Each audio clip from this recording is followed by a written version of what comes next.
Hi, We're Stuart. live. Hi, Sam. How's it going? It's going all right. This is part one live, Stuart. Yes, this is only part one. Top 10 least favorite things. Strange New World Season 2. Tomorrow is, of course, top 10 favorite things. Yes, good to end on a positive, but we've got to look at the other side first. And in the olden days, it was top 10 worst things, but for good seasons, we call it top 10 least good things. Because that's an important distinction. Yeah, but least good things or least favorite. Least favorite is also very good for that. Still, favorite is a positive word, so you throw that in there. Because it deserves better than Discovery being Season called 5 will have Discovery Season 5 will have our top 20 absolutely shit things. possibly. Might be the best season ever. Well, it might be. That's true. I mean, they've got nothing to lose. So positive. Damn it, that's Kind tomorrow. of sick. Sorry. Yeah, how was your day in Yeah. the world of non-Star Trekking with me? Oh, all right. How about you? Yeah, I biked twice, trying to lose the old filming weight because an ill weight. When I was ill, it was hard to eat healthy things. My body just wouldn't process things. I was like, wait, eat something. So I'm kind of living with that right now. Yeah. Yeah. So I'm trying to be good. It's good. Speaking of good, 31 of you here and 11 people have been good and hit the like button. Everyone else is Yes. disappointing us. I'm sorry. Hit the like button. There's that meme where it's just disappointed. It's like, okay. Yeah. Because what's Exactly. worse than being upset is being disappointed. Yes. It's even worse than being mad in some instances. Mm-hmm. Especially if you're a parent. But you're just Exactly. mad. You're just mad and disappointed, Stuart. You don't care. We do. I'm usually mad, then disappointed. It goes in stages. Okay. I'm gonna start sharing. You go for that. Yes. All right, guys, hit that like button. As I said, let's try to get those likes up to 50 right away. We are at 16 right now, which is awesome, but we can do better. Hit that like button. By all means, join the channel. There's a join button down there. It'll get you to be part of our fleet. You'll be at the end of each of our edited content videos. You will see your name in lights, as it were, and be on the ship that you were assigned to with the rank that you chose. So you guys can kind of control your own fate in that regard. So hit that join button, look at the options to join the channel, or head on over to Patreon/Trekyards. That is another way to support us. Same ranks, privileges, all that apply over there. If that's Patreon's more your speed, more what you want to do, that's another way to help us out also. But honestly, as I kind of already focused on, hitting that like button is super important as well. 18 now. I had 2 likes since I said it last time. Again, I want to get to 50. With 37 of you here, shouldn't be too much of a problem. Let's get up there. Hit the like button if you just haven't done so already. It's really easy to do. Also, don't forget to super chat. We want to hear your thoughts on what was your least favorite things from season 2 of Strange New Worlds. Just going into this now, I realized there was one thing I should have had on the list that I just didn't put on there, which we'll talk about at some point, I'm sure. But it was hard kind of finding least favorite things. So, well, we'll talk about that in just a second. In the meantime, help us out in any way you can. Super chat, like, join, anything like that. Or check out the links down below. There are links to the Teespring and the TeePublic store where you get yourself some really cool Trekyards merchandise. And we'd really appreciate that as well. So lots of ways to help and support the channel and us. And thank you for joining us. It's just one of the biggest things right there. Or sharing the videos around. If you see a, 17-minute long edited content video that you really found awesome, share it around. Share the links, share the Trekyards, and try to get more supporters and subscribers on here if we can. So sharing is a big deal and helps us out immensely as well. So anyway. I'm back. And Fat Produce is here with $5. Oh, lack of live action. Tendy and Rutherford was one of my least favorites. Yes, that's a good call out right there. But Fat Produce, haven't seen you in a while. But good to see you back. We appreciate it. Don't go Thank you anywhere. for the super chat. Stay here. Stay part of the conversation. We like people that we know to talk to us and make these things even bigger. Yeah. Because this is especially the sorts of lives where we want to know what you guys think. Because I think our list will be quite different, very personal, And I love these because yeah. they become so... They're so minutia or giant thing. I can often bring like a writing choice or a thematic choice. You can bring often a super niche canon choice or even just a one moment for one episode. They're so broad, these. Favourite tends to be closer because we tend to be more excited about the same things and in the same episodes. This should be a fun, what the hell are we doing sort of one. Oh, and let me just do a poll as well. Yeah. Yeah, and I gotta say that going into this and doing this was hard for the least favorite things because it was a pretty good season of Strange New Worlds overall. It was the stuff I had accumulated to put on this list was shorter than the favorites list for sure. I found the favorite stuff a lot easier to find, obviously. So that's one thing that I found with this one. Also, I realized after just as this live started, there's one thing I should have had on this list that I forgot about, but we'll talk about at the end maybe or something. How high would it have been on the list, do you think? It would probably be like number 2 or 3. Oh, well, I mean, change it. Send me a new one. That's a radical swap. No, I'm not going to change it. It's fine. But that's a huge thing, though. I don't know. I'll tell you right now, then. It's the ending of this cliffhanger. It's fucking yeah. disappointing and pathetic. Yeah. Okay. Yeah, that's fine. So, yeah, there we go. That should have been on there at some point. So there you go. Stuart's Spoilers. unofficial number 3.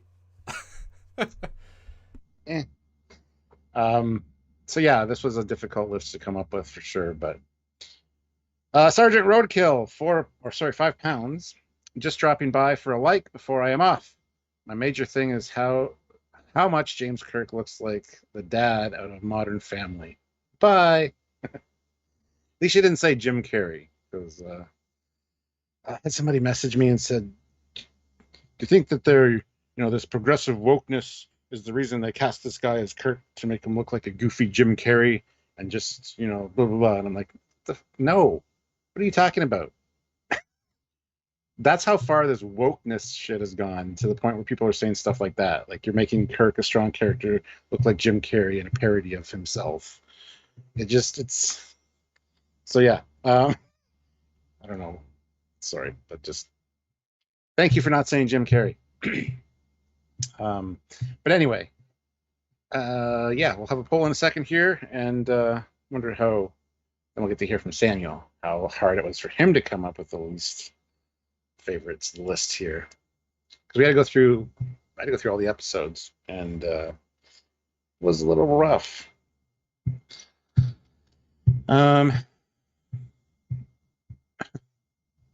Ryan K, that was good to me. My favorite thing was when Spock got turned human. But yeah, and he says, "I'm dumb. Misread the title." No problem. But yeah, hit the like button, guys. We still have not hit the 50 that I asked for at the beginning. We're at 25, which is better. We're halfway to the 50. But with 49 of you here, I think it should be super easy to hit that 50. It's the like button. It's easy enough to find it, to hit it, to show your support. We really appreciate it. So anything you can do to help us out, we'd appreciate it. Boy, I'm having to work around the letter restrictions on this. That was fun, eh? Okay. You'll see the word I'd abbreviate. Yeah, just a bold question to start off with. See. If you had to pick. So the poll question is, do you enjoy Strange New Worlds as visual canon, TOS non-canon, or as an alternate visual universe canon show? Strange New Worlds is 100% visual prime canon, and Strange New Worlds is an alternative visual canon. Yeah, simple question. Yeah. Of course, one decanonizes TOS, one keeps TOS, because you can't have both. Doesn't work. Yeah. And Fat Produce throws in $10. We need Strange New Worlds cast in an episode of Lower Decks 24th Century, yes, but have the episode be live action. Then the 23rd Century be animated as the inverse of the episode this season. That's a good idea. That'd be cool. That'd be good. Season 3. Yeah. You could do a holodeck program where all the Strange New Worlds episode or characters are live action.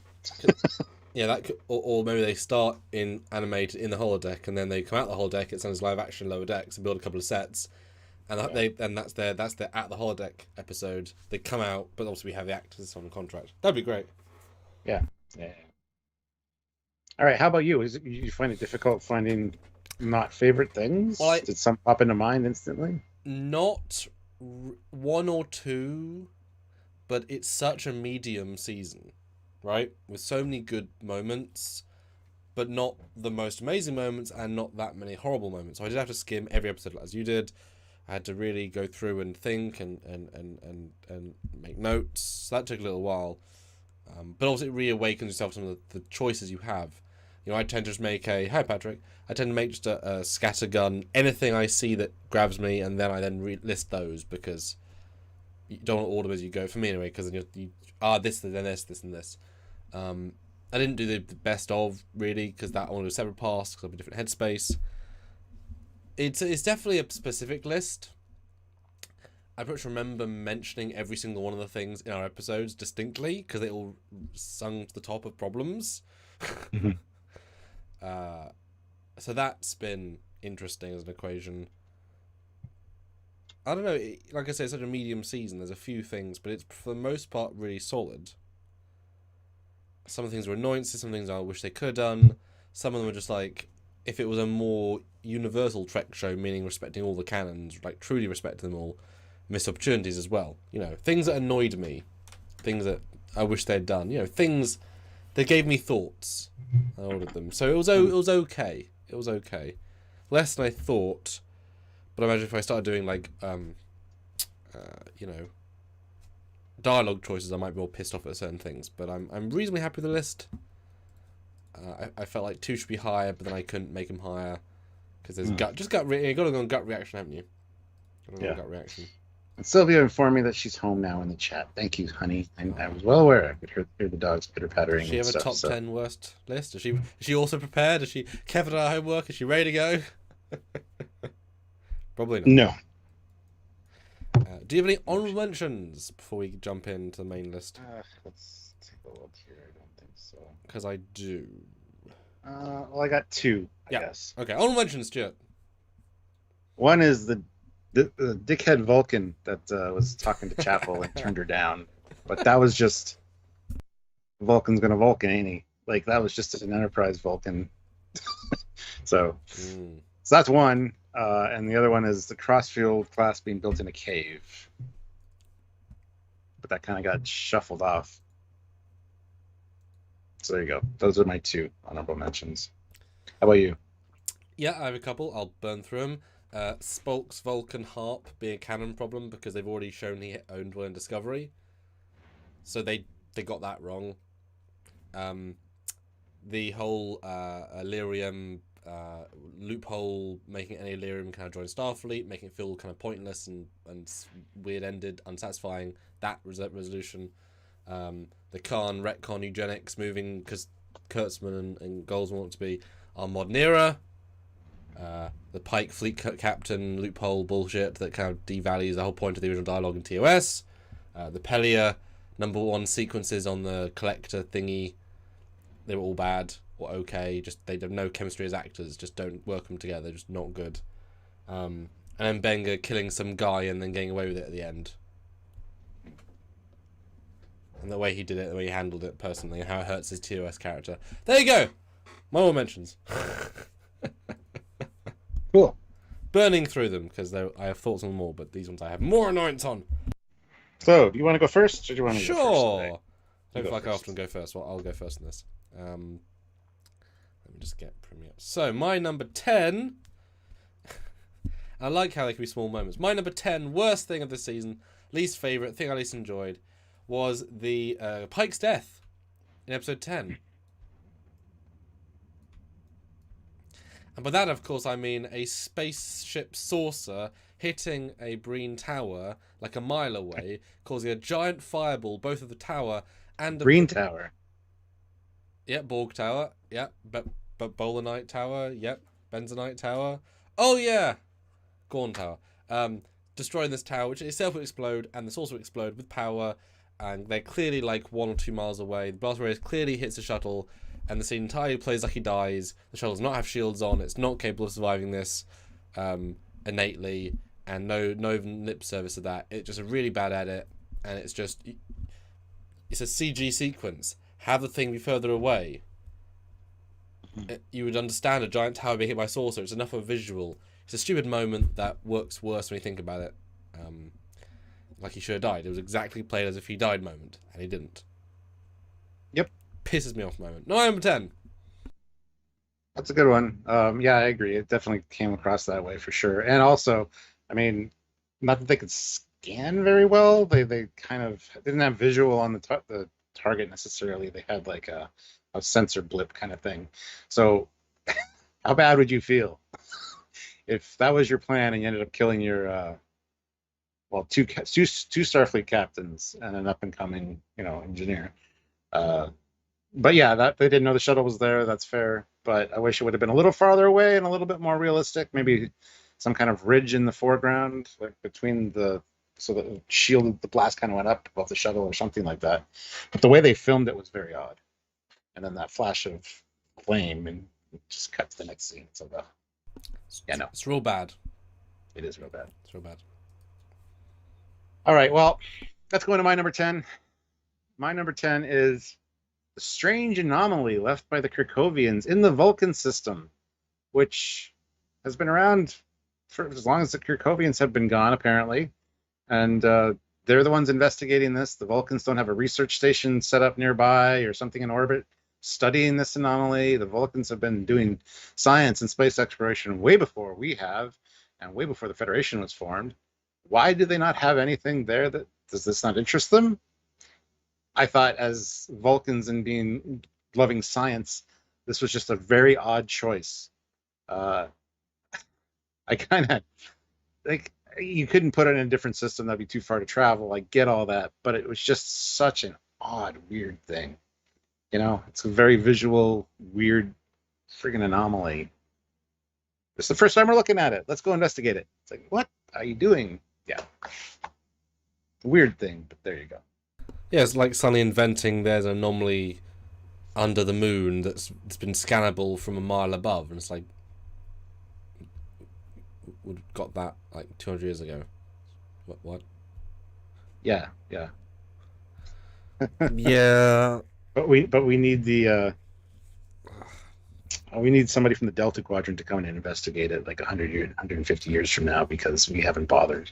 It's that kind of weirdness, And it's funny because one is voiceover how they set it up. I remember all they had to do was write in the dialogue. It just appeared. It just appeared, or it's in part of Vulcan legacy. It reappears every 500 years. They've only seen it once for a brief minute. Until they say that, you cannot assert this thing has not been there the entire time. And it's not exactly difficult. I mean, they accidentally discovered everything in 1 minute. The Vulcans aren't, on the such to fly stuff into accidentally, but some Vulcan scientists at some point in the hundreds of years have had access to it would accidentally get caught in it. No question. Yep. Just a weird anomaly that they haven't been investigating it, actually. That's even more strange anomaly than what the actual anomaly was. So Vulcans are very sciencey. That's kind of their mysteries and intrigue and learning. That is their entire jam. Not risk, but you'd think they would discover everything in their system first. They should send like research applicants for the Vulcan Science Academy there every year to see what they can glean from it, and whichever one has the best results gets into the academy. I mean, come on. Vulcan Science Academy. I entirely forgot this thing existed. I guess in my skim, I miss all those scenes. I'll be honest. I guess. Oh wow, yeah. And I'll never. Yeah, that's what I mean. Our lists are going to be very different. Yeah. So. It'll never be mentioned again. Nope. Although Kirkovian, like Kirk, come on. That's the other thing. The name, the Kirkov moon, the moon of Kirkov or whatever, and the Kirkovians. They were hinting that Kirk was going to be in this much more this season without us knowing it at the time. That's what was happening. Wow. And why in Vulcan? I mean, it could have been anywhere. It's not as if they even went to Vulcan. They could have been near a Vulcan colony on the edge of the Vulcan. Well, that was during the episode Charades, where they're doing the engagement thing. Exactly. This was the side mission that caused the problem, right? Yeah, so you kind of had them be meeting them at Starbase 64. Well, she wouldn't have agreed to that. Well, they could have if they've written to. Yeah. Well, 78 people here. Awesome. Thank you guys. But 41 likes. We still haven't hit 50 yet. Come on, hit that like button. Keep the super chats coming. If you have any thoughts on what we say on our list, or you want to include something of your own, super chat in. We want to read them. Yeah, I actually want to know what you think. This is definitely a you guys conversational piece. Okay, good call out. Very nice. My number 9. Okay.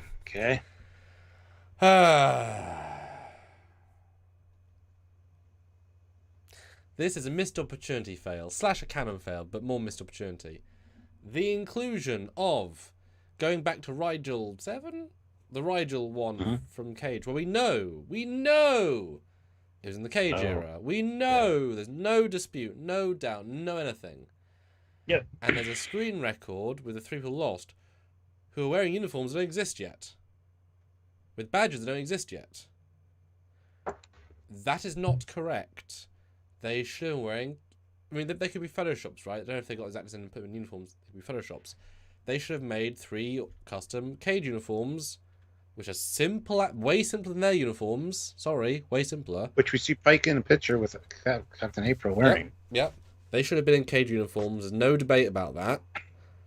Not just that. This is a combined one. Because that A, they're just wrong, but B, they should have done that.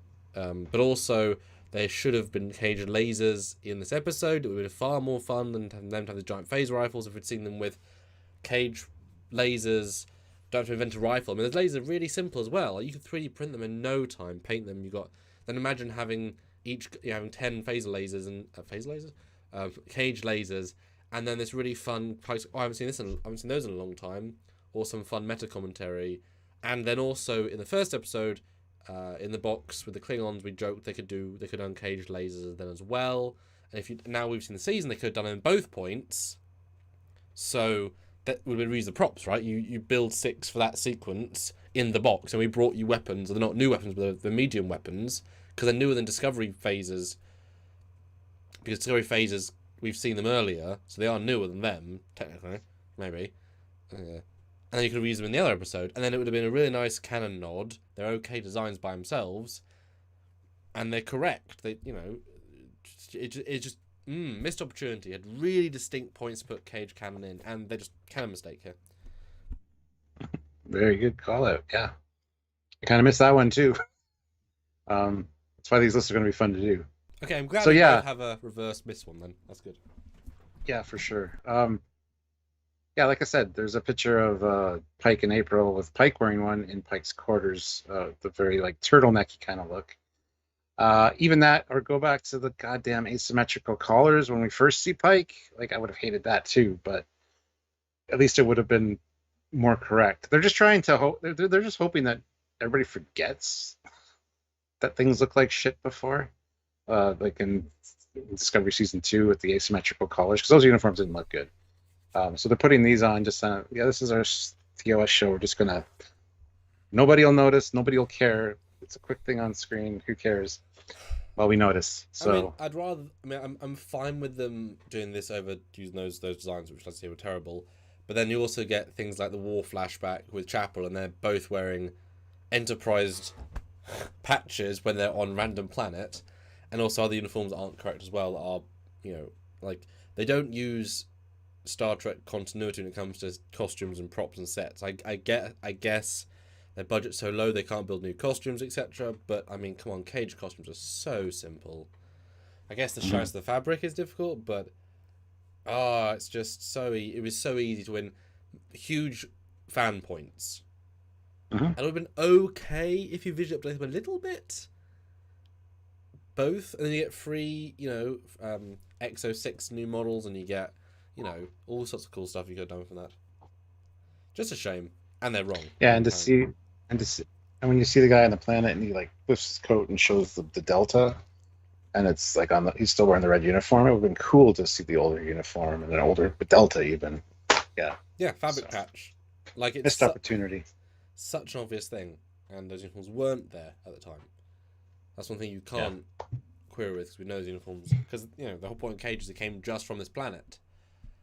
So they weren't in these uniforms. They went to Cage uniforms for one mission and then back. No sir. Yeah. Sir. But there you go. I'll take a jumping off point from my number 9. My number 9 is, as I wrote, this goddamn crate being left behind. Oh damn! And everything in the crate. You're that literally includes highlighting a crate as all your top 10. Love it. Awesome. Well, another thing about it makes sense. Yes, they beamed down. Yes, they're in a rush to get out because Spock was bleeding out.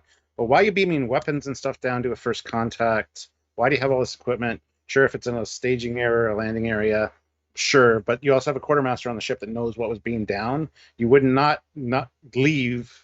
You would get your people to sickbay on the ship, and while in orbit, beam that shit up. You would not leave shit behind. So the fact that this crate was left behind and it included medical gear, non-cage phasers, and phaser rifles, and they kind of made it seem like there was only one crate, that these guys had multiple phaser rifles, the guards. They're not making those on the planet. They're not reverse engineering them. They're not replicating them. So none of it made any sense. It ties in with what you just did with the uniforms, but I kind of forgotten about the uniforms. But this was just a whole pain in the ass for me. Because if it was one crate that maybe had like 1 or 2 Cage-style hand phasers, okay, cool. I can believe it. But when they dump the crate out, there's like medical equipment in there. There's a tricorder, and it's not even like an old style tricorder. Not that we ever really saw one. But even an old communicator, the old Cage-style communicator would have been cool to have in there. It was a huge missed opportunity, and it was just drives me nuts. So it ties in with yours pretty well. So our number 9s kind of match up a little bit. I like that. That is great. Yeah, no, exactly. The extension of that. It's my point, just with a focus.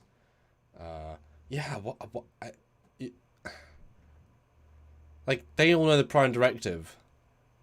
I do not believe this crate could go missing. Yeah. And I think November says, I think Kyle said that he was making them there. I think that he said that. No, he didn't. No, he didn't. He didn't say that, and they couldn't. They don't have the technology. We didn't see a single bit of technology on the entire planet. Yeah. Nothing. Apart from the rifles and the phasers. Nothing. Yeah. Apart from the phaser-resistant plate things, which were pretty advanced. No, hyper-resistant alloys. Yeah. I mean, Pike would... Because once you get into orbit, right, there isn't the, quick, go, let's get out of the system. You're safe. You take a breath. You say, right, let's check the inventory of the shuttles. Okay, our 3 people are dead, I guess. We're not going to go check if they're dead. We're not going to scan from orbit for their life signs. I think they couldn't. I think that was a plot point. That's fine. Absolutely. But even if you had to shuttle down because you couldn't transport, so you can't transport the crates up from orbit, that's fine. Shuttle back down like later and get your equipment. That's a major faux pas for a captain to leave advanced tech on a primitive world. It's not as if you're going to have 400 phaser rifles on a ship. Yeah. I mean, I would guess 100 rifles, and that's a lot. Might have 300 phaser pistols, but why would you have... You don't have a rifle per person, right? You have one person. I think you have a hand phaser for every member of the crew. Yes. And yeah, maybe a limited like 50 to 100 phaser rifles in the armory for, certain situations. And the phasers, the rifles don't even fit in this crate. That's the other thing. How much shit did they leave behind? Yeah. Is it a whole stockpile? Tell me the 3 people that beamed down the Pike, they're both dual wielding rifles just in case. Look, Captain. We come in peace. Massive dual wield, yeah. Because they had like 6 rifles, so Pike's got a single cage laser, and the boy's like, do you need 6 rifles? Yes, Captain. Yeah. I guess. Yeah. And Mass Dingo makes a good point. Starfleet Command is going to want to know where those crates went. I don't know if you know this, but like for police officers, if they discharge their weapon, they have to file a report for like an account for every bullet. Starfleet would be even worse with first contact rules. Are you kidding? Where's your equipment? How did it get destroyed? Is there any debris left behind that could be like? Yeah, it just doesn't make any goddamn sense. Yeah, I mean, even just the idea of a destroyed rifle in pieces, if any materials are found and dissected, even in 50 or 100 years when the race capable of looking at them, would affect their society. Yeah. You would go and check. And let's be honest, they were not able to be threatening So you go down with another set of rifles on stun and just go shooting. We know you can take memories away. I've done that already last season. First contact, leaving behind is far more important than not going down again a second time. So it's a very illogical situation. And it would be absolutely fine if it was one hand phaser, one tricorder, one communicator per person. There's 3 lost officers, you have 3 of each. That's fine. It's just their standard kit. And if you go as far as to show a flashback where they're wearing the Cage uniforms, they've got pouches that they had, one of them got the weird goggles from Cage, like, you could play with that. And then maybe they say, oh, one of our phasers was lost in the revolt of 3 years ago. I've got one phaser on myself at all times. I'm a kind of, there's one guard and another phaser. Really intelligent story writing, not the shit they did. Yep. I think we've drilled this one down. Let's move on to your number 8, sir. My number 8, and I've already forgotten them, so let's see what I said. My number 8 is... Ah, yes. My number 8 is this picture exactly. The very fact that they had the best opportunity, and we said this the entire time, that at no point did Ensign Mariner or Ensign Boimler say, well, this is different than the records, or this bridge is bigger, or this floor is shinier, or there's more flashing lights, or where are the jelly beans, or a number of dialogue options, because there's even a moment where he walks aboard the ship, the bridge, and looks as if it's the same thing, but it's not the same thing. And they don't even do a single close reference to it being the wrong design, visual disc canon. And it just brings the question of Lodex being canon, honestly. That's all this does. If he is so stupid as not to know what the Connie looks like. You imagine getting because they've both been in the show. Okay, Nerys didn't, Quark didn't. Damn it, okay, if Bashir had been in the Lodex episode, you get Bashir and you get Boimler together. They're both on the Enterprise in the past. They're both in different enterprises. Get them talking. Well, they're not this time. All he had to do was put in a line dialogue saying this doesn't look anything like the Constitution class at the Starfleet Museum. Looks similar, but it looks more realistic. Like when he showed up and they said, you look very realistic. Yeah, all I would have done, he walks up saying, oh, this is bigger than the Hollows. Then at least you acknowledge it's different. Just something, because it's a... Yeah. But of course, it wasn't Lodex writers writing this episode, it was the Strange New Worlds writers, and they, as we heard from interviews, they think of themselves as overriding TOS, alternate, they don't think of themselves as cognizantly together, so they were never gonna do a fan thing, they were gonna do a them thing, which is a big shame. So definitely gets a high ranking. That's an Akiva thing. Yeah. Definitely it's a high ranking. You're done messed up, guys. Yeah, well, I'll have something to say about this later in my list, so. It has to be said, because we assumed it from the very start. But I assumed Mike would be writing it. So. A line to anybody on Strange New Worlds, like on the crew, or even just him and Mariner, like, this doesn't look... Didn't expect it to look like this. Something, just small. Yeah, that's good thing. as well. Yeah, I like that. Yeah. Like, you don't want to say it to the crew in case it'll influence something in the future. I can see them not saying something. But to each other, just like, this looks a little off, doesn't it? Because Mariner is going to have been on the Enterprise on the holodeck and walked around. It just feels very disingenuous to not mention it. Yeah. Well, I have more to say about this later in my list, so. Okie dokie. Let's go on to my number 8, which is... Oh, yeah.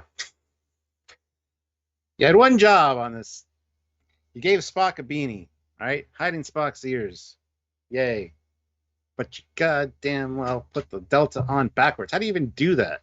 It's even molded incorrectly because that would be the back of the delta. It's a backwards delta. And I know it's a very small thing. But once you see it, you can't unsee it, considering right below it is the actual fucking delta. And it's not like it was put on backwards. It's not like he's looking into a mirror. There's only one way that can be displayed on that damn thing, and it's wrong. If it's a pin, it was molded incorrectly. And that's another major faux pas. So, small thing. There you go. The beanie. It just annoyed me. And this is all annoyance level for this list. And it's amazing, because it was in my thumbnail as a joke. Because I was like, It's a silly thing. Oh my It god! is. Like it's shit. It made the list. Wow. Cool for you. I mean, Well, it's a reference. Matt Stingo. Oh. Matt Stingo said I didn't even notice that. I didn't notice it on the first watch either. But once it was pointed out to me, now I can't unsee it. And every time I see the scene, I'm like, Well, the problem is the show is so sleek that when they make just blatant, someone should have caught it mistakes. The irony is they could have fixed that in post. yeah, They could have. Yeah. He isn't in that many shots. He could have taken it, flipped it, and held the seams. It wouldn't have been. Would have been annoying, but it's a very straightforward structure. It's not that many shots, not like a whole episode. Personally, if I was doing this scene, because the beanie is stupid, right? It doesn't look good. It looks like a joke fan film thing. It looks like a Photoshop. Let's be honest. If it had been a wraparound piece of fabric like in Star Trek 4, but it said, "Why wear this at Spock? Oh, I just came from judo practice with Laan."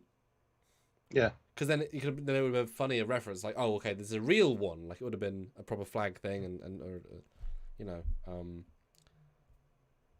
I don't know. Goes, yeah, you ruined it for me. Yeah, if I have to see it, you guys have to see it. Damn. You said it all. Yeah. I tip my beanie to you, sir. What do you guys think? It's the Star Trek beanie from Wish. Yeah, Wish got it wrong. It does not look regulation. Well, I mean, Pike has one. And Kirk says he doesn't have high hopes. Yeah. I thought you were going to discuss plot points, implications, vibes. So far, only commits a completely insignificant design choices. Don't have high hopes. And Benga killing a guy is an honorable mention. Delta backwards made it onto the list. I mean, it's personal things, right? Like personal choices. Don't worry, plot stuff will be on the list, I'm sure. Yeah, this is 10 upwards, right? I mean, my thing's a big plot thing, and they're not using cage stuff. That's not insignificant. That's a canon plot thing. And that's the thing. It's a good show, right? These are just things. It's hard to find things sometimes because it was harder for me to find the negative stuff for sure. And besides, like a writing thing can often be, well, they didn't know how it was going to be in the end, but as a prop, a ship is a choice with them choice. I had to go through more stages to get onto screen. They could have fixed it. Like that's a problem versus they missed that one thing. But we have more. Don't worry. Number 7 then. Yes. Ah, yes. It is the Klingon episode 9 dance number sequence thing. Overall, this Klingon K-pop moment is extremely cringe. It's so cringe, it's unreal. But for the most part, I obviously dislike it because the art design is atrocious. The consoles are bad, barely even harkening back to the Klingon ones. The background is so ridiculously clearly an LED wall.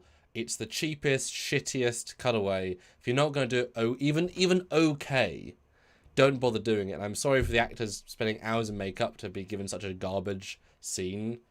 From a visual standpoint, it's funny music-wise. That's not a complaint, although it is, again, cringy. You could have done it so much better. This probably was shot in an hour, right? Like it was so quick and cheap. It feels like trash. And because this episode is entirely visually canon with itself, there's no conceits of, the universe magic can shift something to this. That is what a Katinga, fuck you Katinga, this is what Katinga Bridge looks like. It's straight canon. Fuck off. And Ryan K says, come on, I thought the Klingon thing was funny. I did too. That's not what he's saying. He's saying the set design for the Katinga Bridge is not that. It looks very much like a stage musical. It's even got like floodlights and stuff. Yeah. But considering the rest of the episode is so grounded in the realism of the universe, that makes no goddamn sense. That's what he's saying. Showing Klingon Bridge is a big deal. Do it on goddamn green screen then.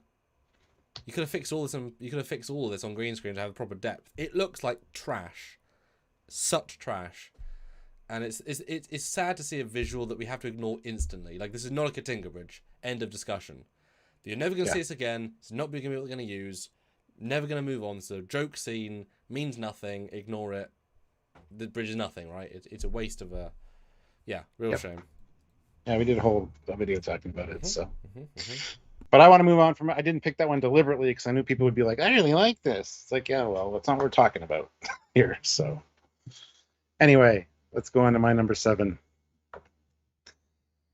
Oh, the inconsistency of the fleet when Captain Pike became a fleet captain. 3 ships to like 20 goddamn 7. There's like single nacelle ships. There's a couple Farragut class ships. There's shuttles. There's a whole shit ton of ships. But at the beginning, we're told he's in command of 3 ships. Which, well, sorry, not even 3 ships. 2 ships and a station.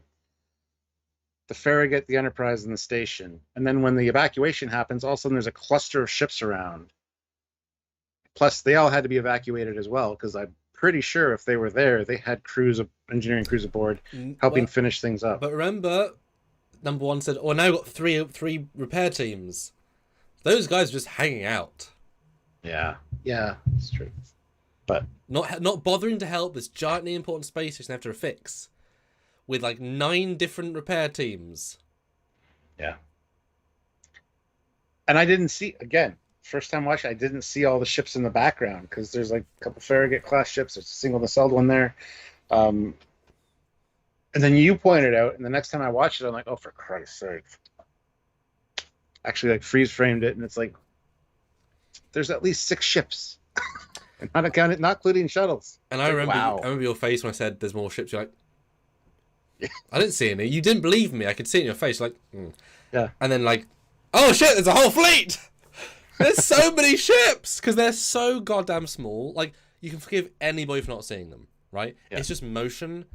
It's a giant fleet. It's like literally the biggest fleet we've seen in Stranger Worlds, and arguably therefore in TOS.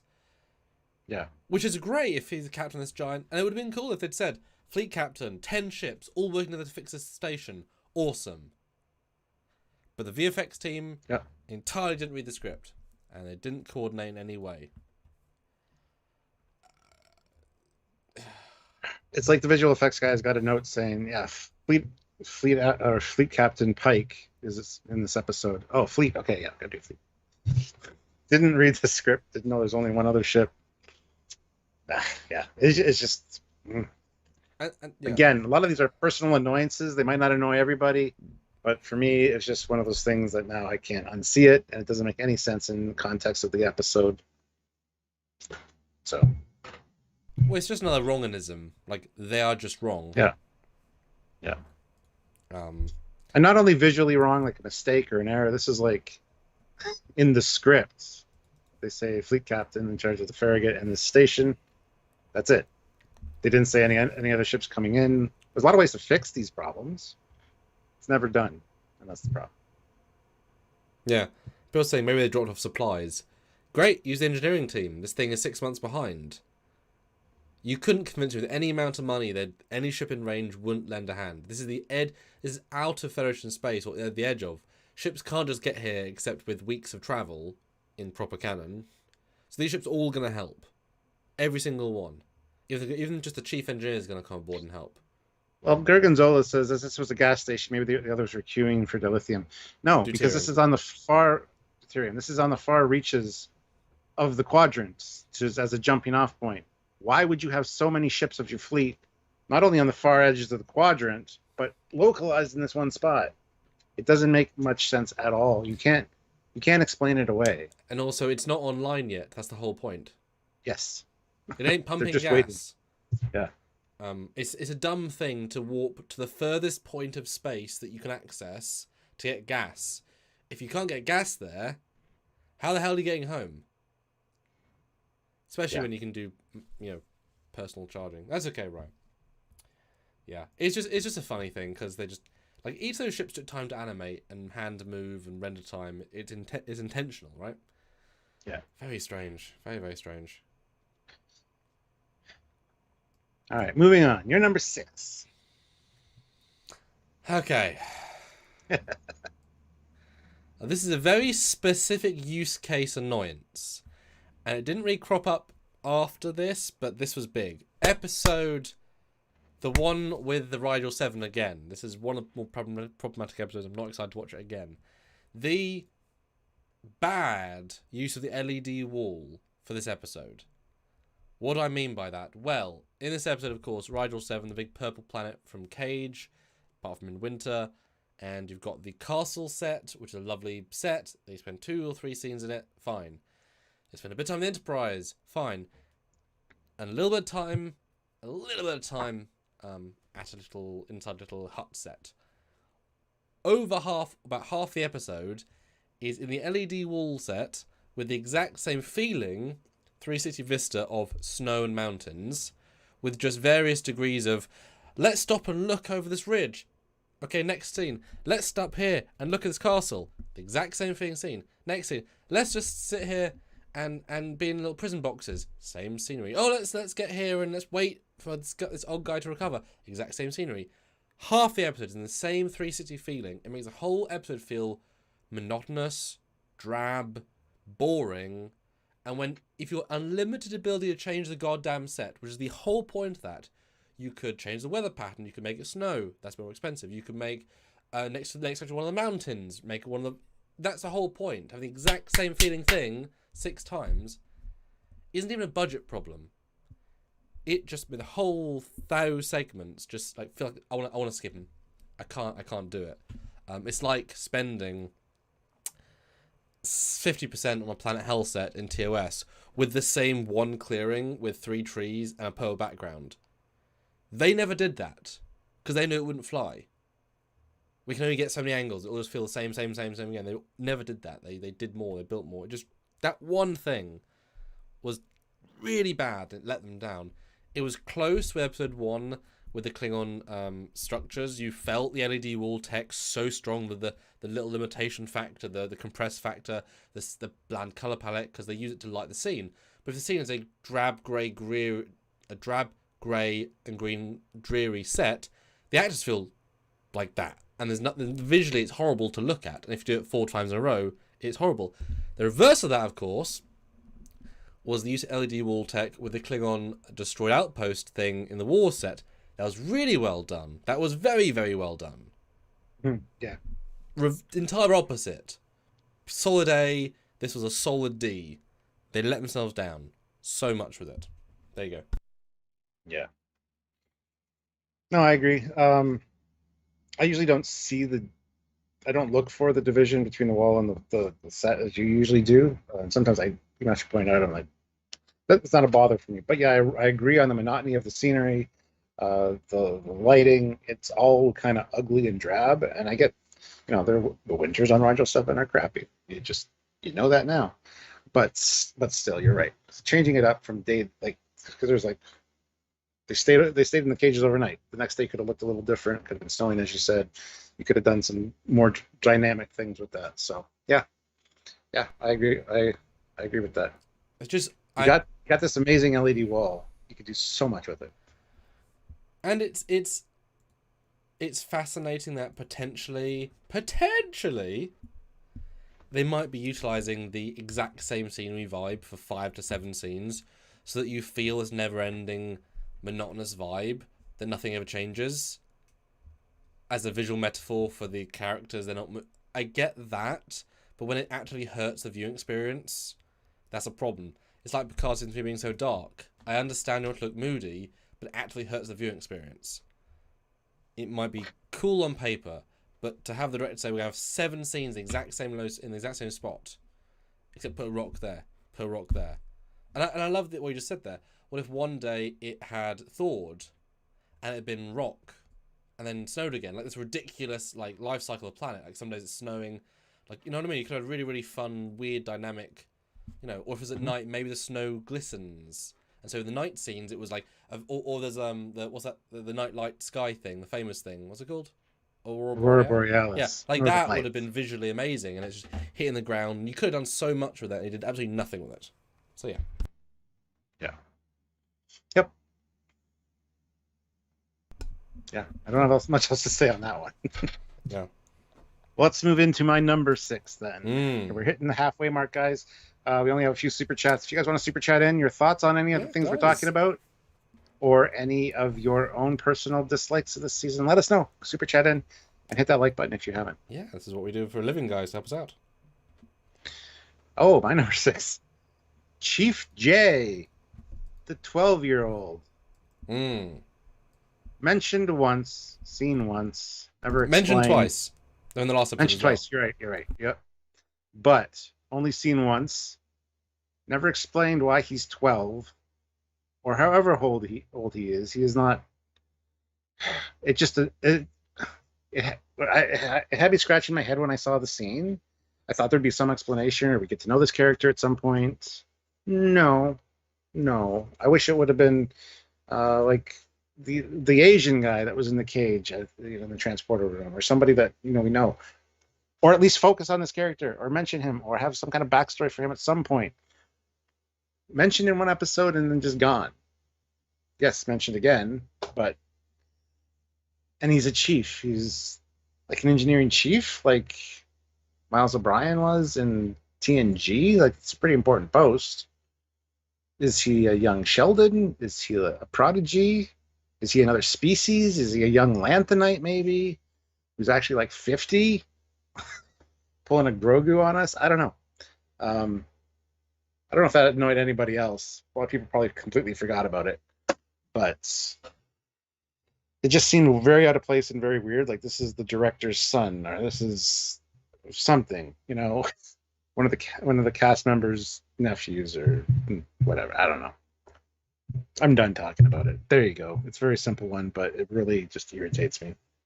It's funny. I read this person as a lesbian-looking woman with a short haircut. I shouldn't have said son and nephew then. Sorry. That's what I see. A young person. Yeah, that's what I see when I see this person, which is fine. Yeah, I mean, there are aliens that look younger. Certainly, baby-faced looking 20-year-old. Yeah. McCaffrey says he's 32. Damn. I mean, it's the bags under the eyes that tell you they're not young. But he's also super short. Like, he walks behind the console, and he looks like a child. Or they look like a child.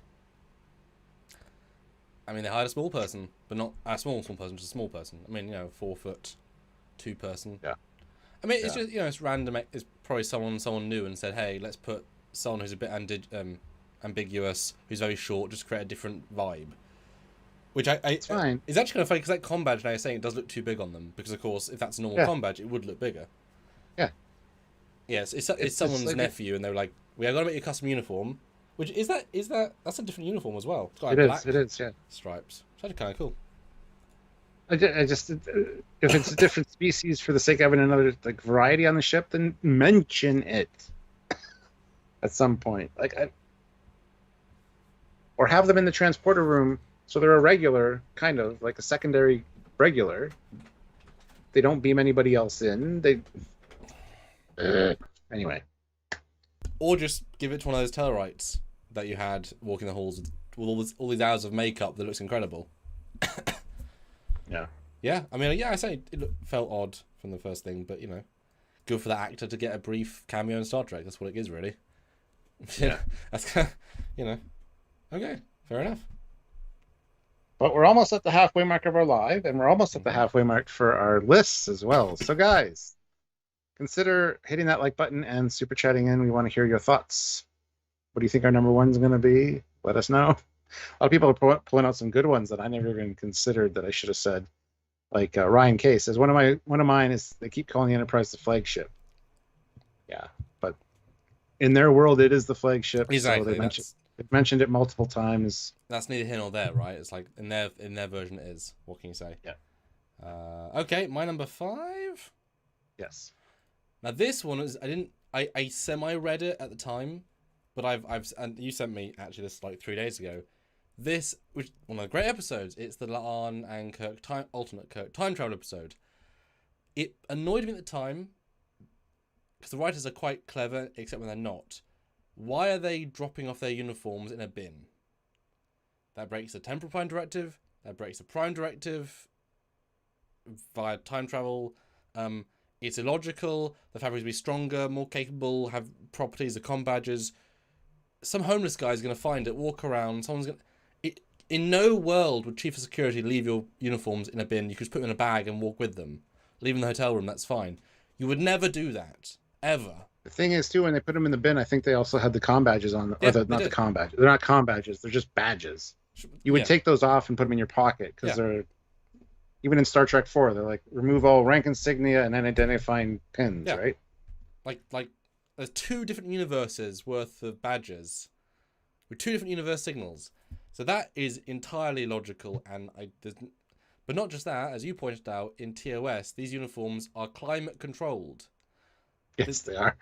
And that's a canon line that Kirk says to set a temperature for uniform. Never used again, of course, but that is a TOS canon moment that, and I could buy a certain level of maybe controlled insulation versus like controlled heating. You know, like we have a certain body heat, you can't go above that, but you could like. But like you said, if some homeless guy finds one of these, throws it on, and then in the middle of the dead of winter in Toronto, is like, this is really warm, huh? And then I'll take it to starts a breaking to pawn people shop. about his. And the pawn shop says, "Oh, it's a weird material," and they sell it, and they get to a scientist, and scientist reverse engineers it. Oh my god! Exactly.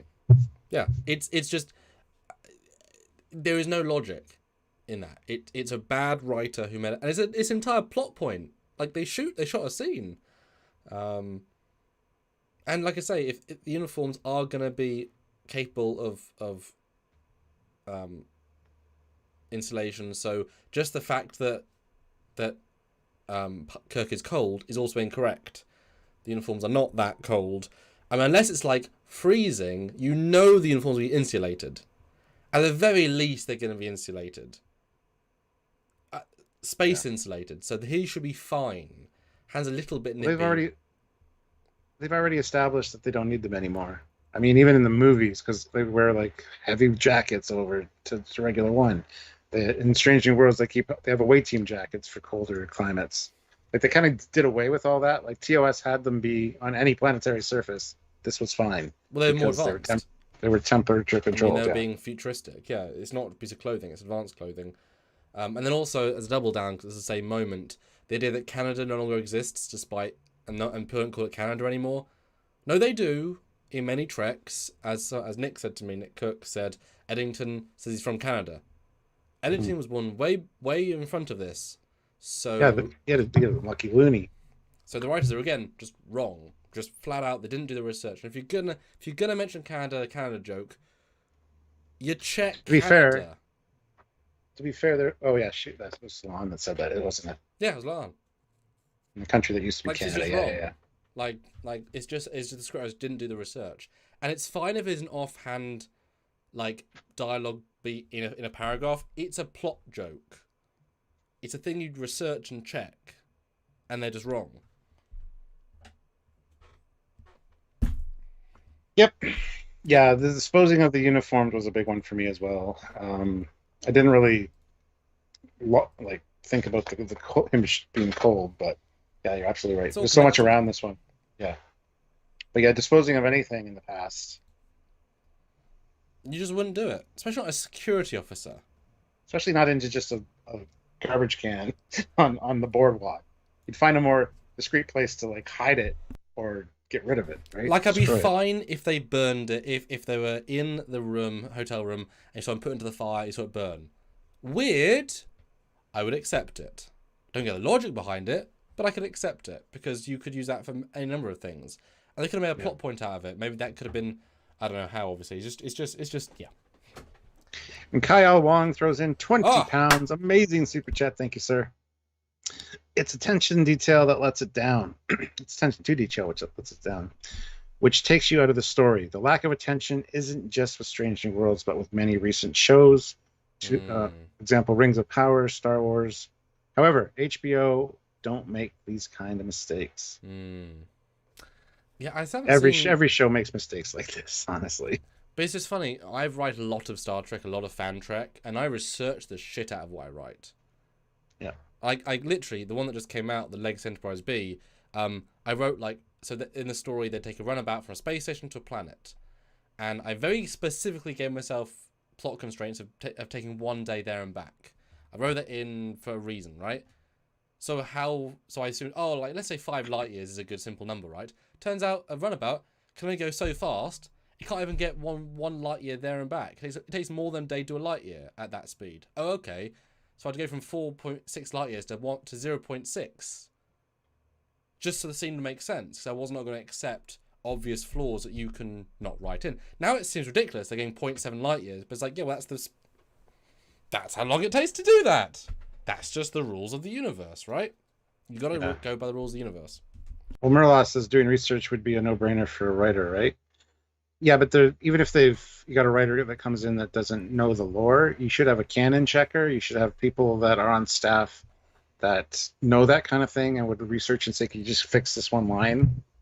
It's wrong," or something, right? And again, it's okay, not okay. It's understandable that a writer in episode 10 would write Katinga. They meant D7.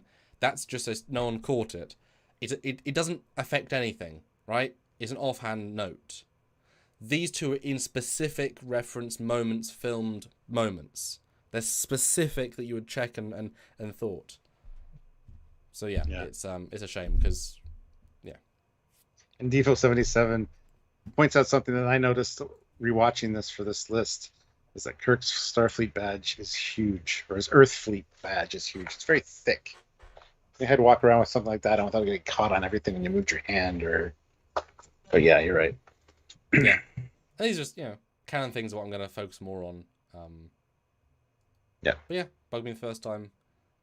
This time even more. But still a great episode. It just has a few pulls you out of it moments. And I'm excited to see our favourite next week, next time, tomorrow. Yeah. All right, so going to my number 5. My number 5 is the Ground Warfare and MASH unit. Just ground warfare in Star Trek wouldn't be the same as ground warfare. Set the scene first, Stuart. What episode? What happened? Set the scene. Well, it's the Mbenga kills everybody episode. And the flashback to Chapel and Mbenga meeting, and anyway, it's the MASH episode. My least favorite of the season, probably hands down. Although the scores might not reflect that when we check. We'll find out. Exactly. But ground warfare in Trek is perfectly fine. But it would be set up differently than like the Korean War or Vietnam. But they have it like battlefronts this close together. Like no, that's not how it would work. There'd be much greater distances in the future for ground warfare. You'd have sure, this could be like a situation that got out of hand, so they had to do a last-minute setup of something, sure. But it was basically grounded in the real world of like I said, the Korean War. It was the MASH episode. That's all it was. And I absolutely despise it. Even the Battle of the Siege of whatever, AR-155 or whatever, I hate that episode too, because you have advanced weaponry, such as a phaser rifle, which can be set to wide beam, but you got like Klingons running in, like hordes of them, Jem'Hadar, and you're picking them off one at a time, and you run out of power cells, and you're reloading power cells like they're goddamn clips with like bullets in them. Those power cores last a long time in a phaser rifle. And yes, I understand if you're there for weeks and you've been using it, yeah, but then you put another one in, it will last for weeks. They wouldn't be strewn all about. The whole ground warfare in Trek is just, no, it just doesn't work. They're just trying to ground something and make a story that is relatable to people. But it would be fought totally differently. So that's just a huge pet peeve of mine, and I hated this episode for it. So yeah. But that being said, this shuttle's kind of cool. Yeah, it's tricky to relate to an episode where they don't factor in the Trek logic of it, because all I'm thinking is there are D7s in orbit, there are Raptors in orbit, there are birds of prey in orbit. They can fly through the atmosphere. They say in the first scene, they haven't found us yet. When they find shooting at them on the ground. Yeah, there's weapon fire happening. It shouldn't take you many hours to discover. You've got a base camp that was not quick to set up. The thing takes place over several days.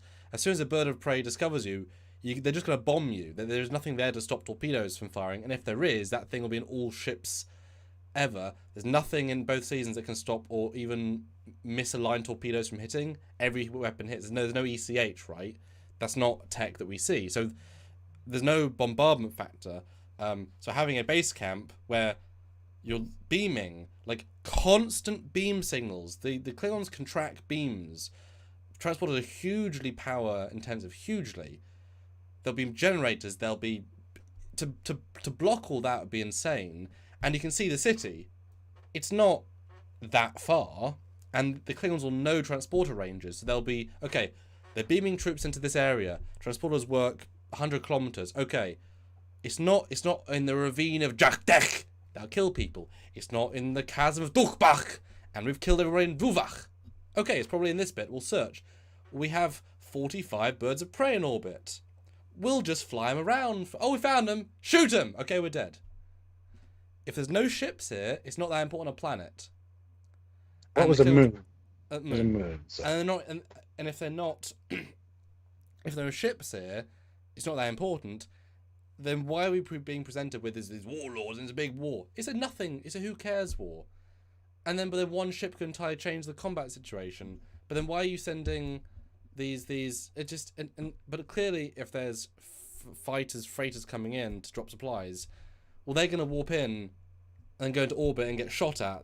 You wouldn't have anti-aircraft batteries out, enough aircraft coming in. Then just bring a Connie in and start bombarding. Just bombard the city. Shoot the top bit where the.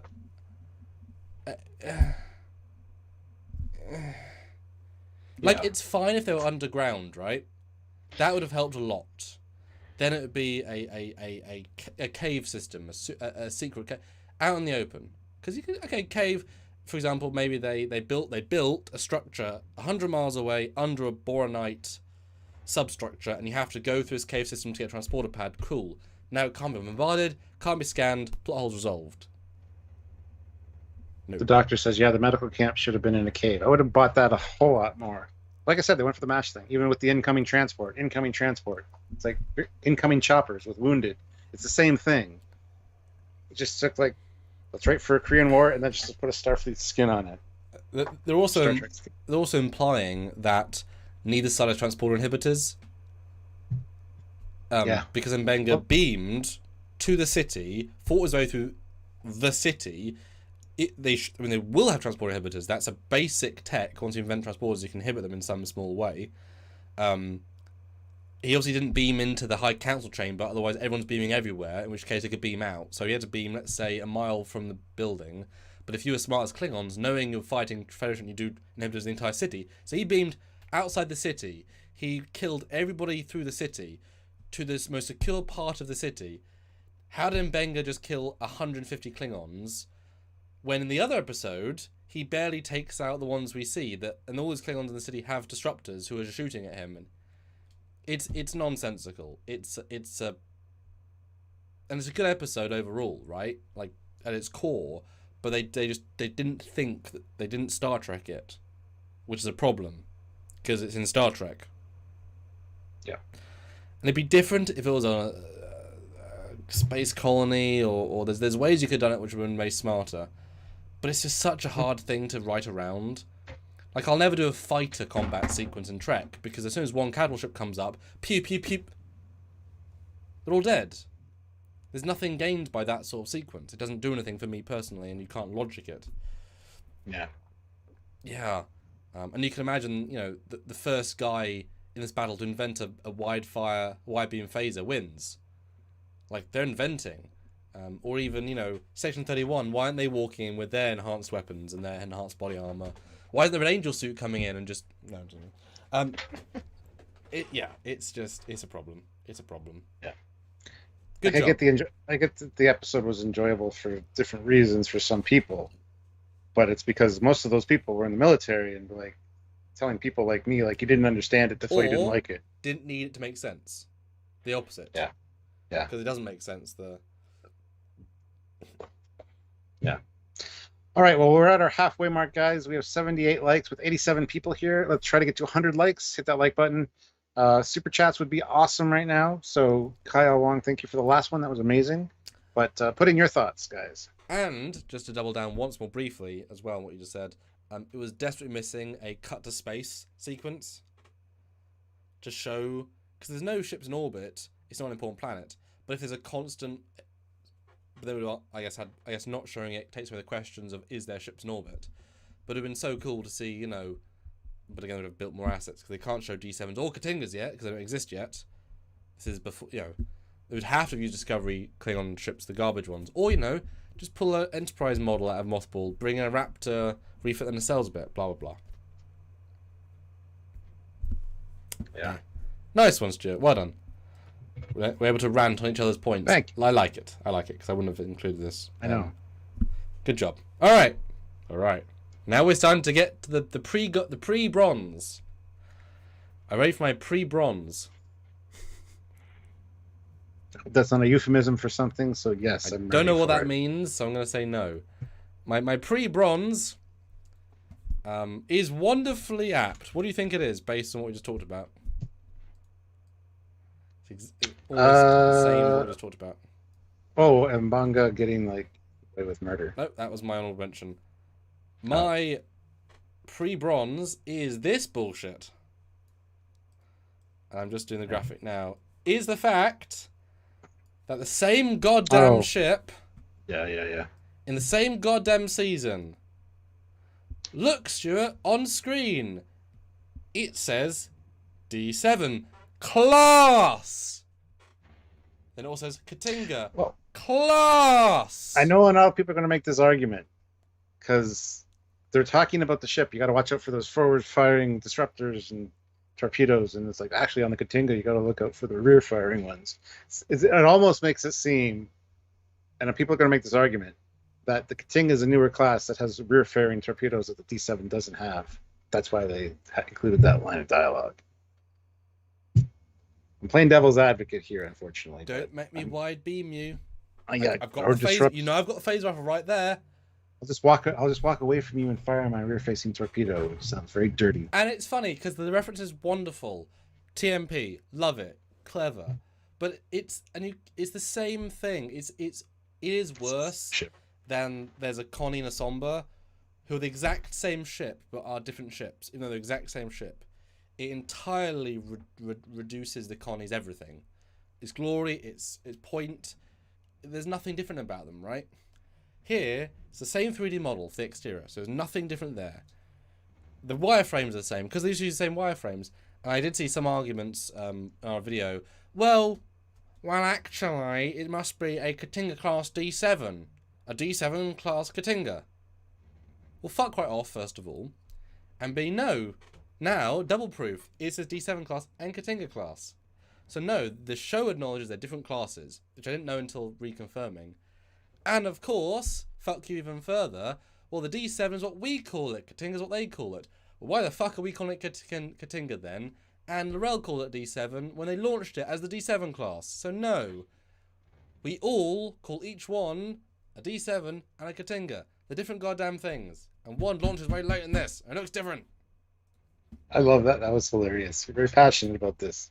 Well, because they got it right once in the goddamn season. They know it's a D7. Well, I was looking for a screenshot where it actually says Katinga on the screen, but you can't make any of that writing. Really. No, but all you got is the subtitles where she says it, but that's just what she's saying. If it's she's the chief tactical officer. And I saw the D7 one, and I'm like, Sam, send that to Sam. Yeah, I remember the ship, but I didn't remember the D7.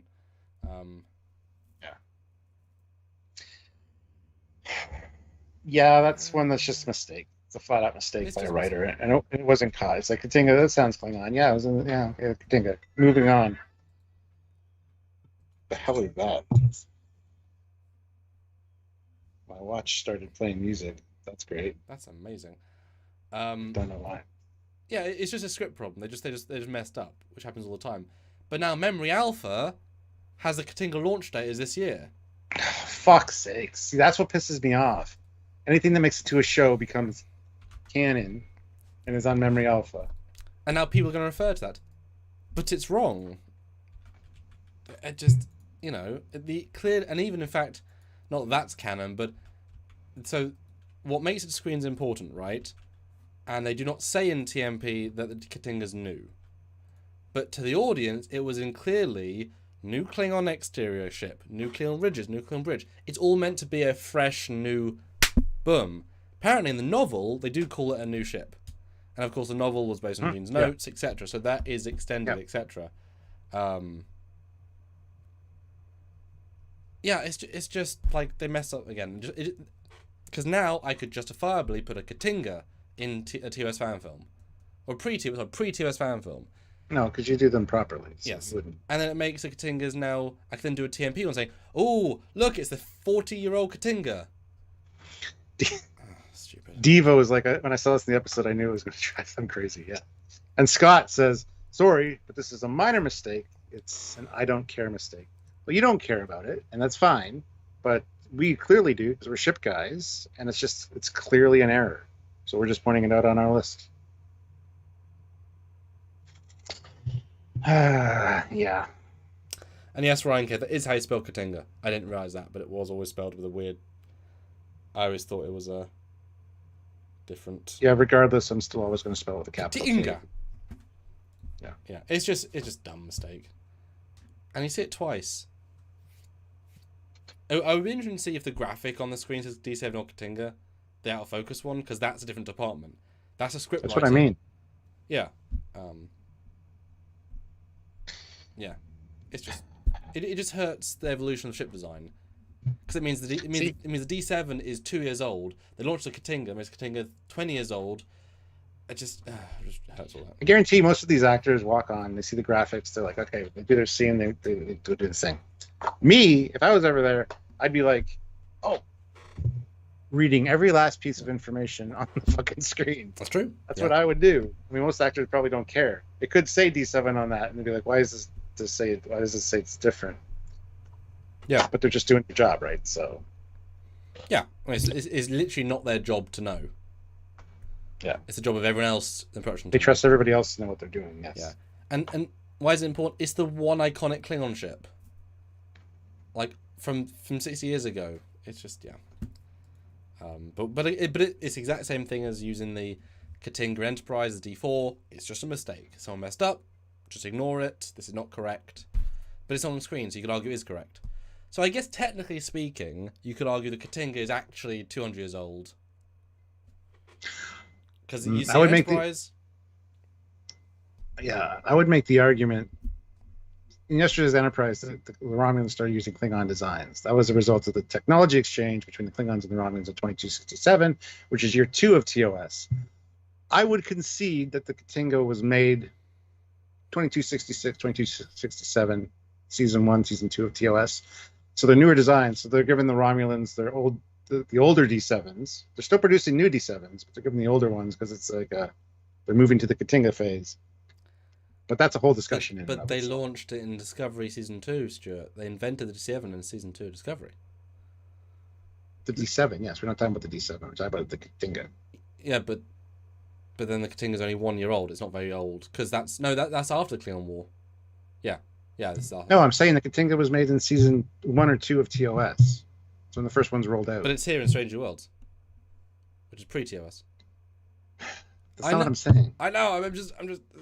I'm just saying that's what I would concede to the Katinga being older than the motion picture. Oh, sure. Yeah. And that's why the Romulans have D7s, because it's older tech that the Klingons are trying to get rid of to make way for the new stuff. You don't give your enemy or your partner the exact same thing that's most technologically advanced. Because that's what the Romulans did with the cloak. They gave them the old cloaks. But anyway, we're not going to talk about that right now. It's a whole other topic. It's just the attention to detail that the writers don't quite fully appreciate. If they make a mistake like this, it becomes canon, messes up other canon. This is why you double check. They don't care about canon, though. They spell canon with 2 N's in the fucking production office. Akiva Goldsman doesn't know the meaning of the word canon, probably. Well, he does, but... and then there's Alex Kurtzman. It's just, you know... And it's amazing you can hurt, like, 45-year-old, like, fan, you know, like it, with one thing, 45 years of acknowledged, accepted logic, bitch slapped. With one stroke of a pen. With one stroke of a mistake. It's weird. Yeah. All right, well, let's move on from that, because that's... Mm-hmm. We could literally do a whole fucking live talking about that. So my number 4 number four is these bullshit extended fight scenes in this goddamn episode, which were like the majority of the runtime. They're too dark. Well, they were. It was 6 minutes near the end. Yes. You could shorten those down. The sets were Matthew, poorly dark. we already addressed that. Go back. We addressed it. It's not. We know that fully, 100%. Sorry, Stuart. Okay, I'm just gonna make it simple. The fight scenes were too long. They were too dark. They were too edity. There was too many edits and cuts and too many like getting screencasts for that was atrociously awful because it's just blur, blur, blur, blur, blur. It's like I could use with better fight scenes that I can actually see what the hell is happening and make them shorter. And this kind of ties in with the whole Mbenga thing of him being like an undercover operative, but then he wanted to become a doctor, but he would have had to be a doctor before that. It's a whole mess of a thing, right? So, but the fight scenes, hated them. There you go. Simple. And the Doctor says D7 is a nitpick canon issue. It's the one Klingon ship from TOS that's been famous for 60 years. It's not a nitpick if it's a giant element. It's not a nitpick. Well, he's saying he cares about it. It's not a nitpick to him. They don't care about the nitpicky stuff. But a nitpick is the beanie that's reversed. That's like, oh, production mistake, right? But a big thing is like a ship. Yes, that's more of a definition of nitpick. Yeah, these are big things. Yes, Stuart, it's terrible. Fight scenes, great still though. Hey, good job. It's hard finding a good one. It's like and I wanted them both in focus, but Chapel's like.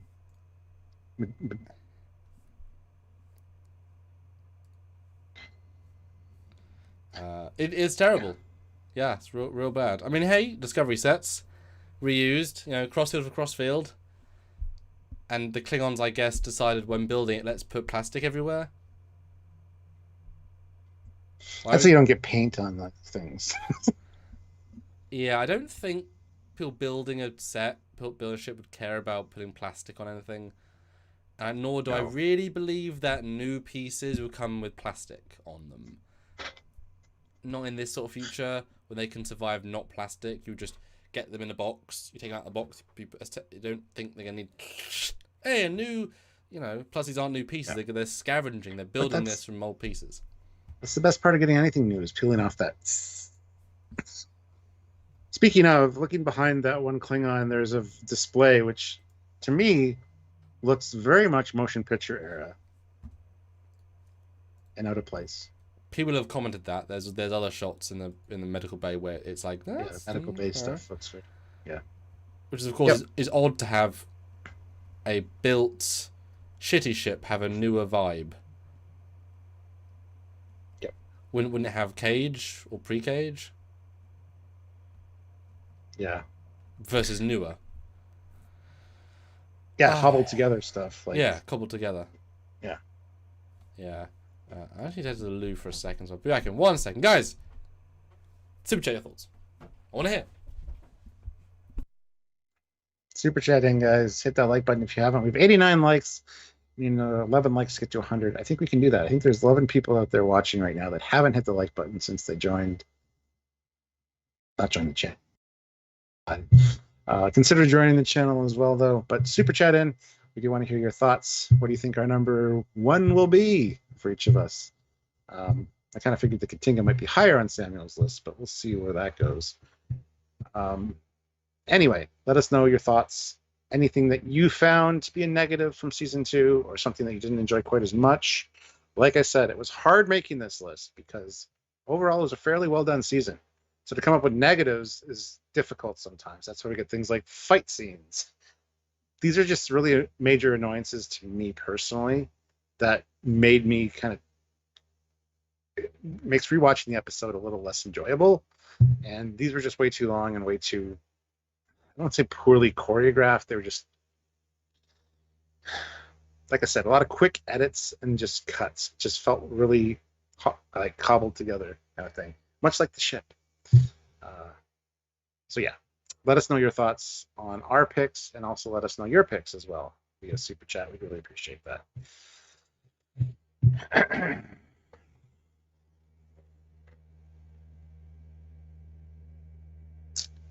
Gorgonzola said, every time we stock up on new watches, I feel dozens of those. Definitely not the best part. Not for that, no. But when you get like a new TV or a new phone, it's like get to it once, you know. Hello. But yeah, I don't know. All right. So we're going into our top 3. Our bronze. Oh dear. Oh dear, Stuart. I can't remember what I said. I'm excited, but I have feelings on them. I wasn't be that high. My bronze for the official least favourite / worst things in Stranger World Season 2. A good season. My number bronze is not enough Ortegas. So I've got a bold one in that it's going from a macro of name fuck up to a what the hell, writers. She's a good actress. She's got a good look. She's got a nice vibe. Often a little bit too silly, but she's the one-liner queen, so those can often be hit and miss. We said that at the end of season 1, Ortegas, and they did not deliver. A second year. Not just that, but in rewatching, you remember that like half of her scenes are, I'm Ortegas, I'm a pilot. Hey, this is my domain. This is my spot. I'm a pilot, did you know? It's very similar dialogue. I mean, I've got a pilot called Anna Keeley, and she makes piloting jokes. Very infrequently, because she's not just a pilot, she's everything else around that. She happens to be an amazing pilot. Ortegas, that's her entire life. And I honestly She's the feel pilot? I didn't even know that. Yeah, she flies now. What? She flies now? What's got you? Like, I would be just... she's not on the same level as anybody in Discovery Bridge Crew, right? Like, she feels like she's had more development in 20 episodes than any of the Discovery, Bryce, Reese, I'll get that. Yeah. Detmer, Roshcom, Linus, sometimes there. There's that blonde lady that used to be Arium. Arium 1, Arium 2. Can't remember her new name now.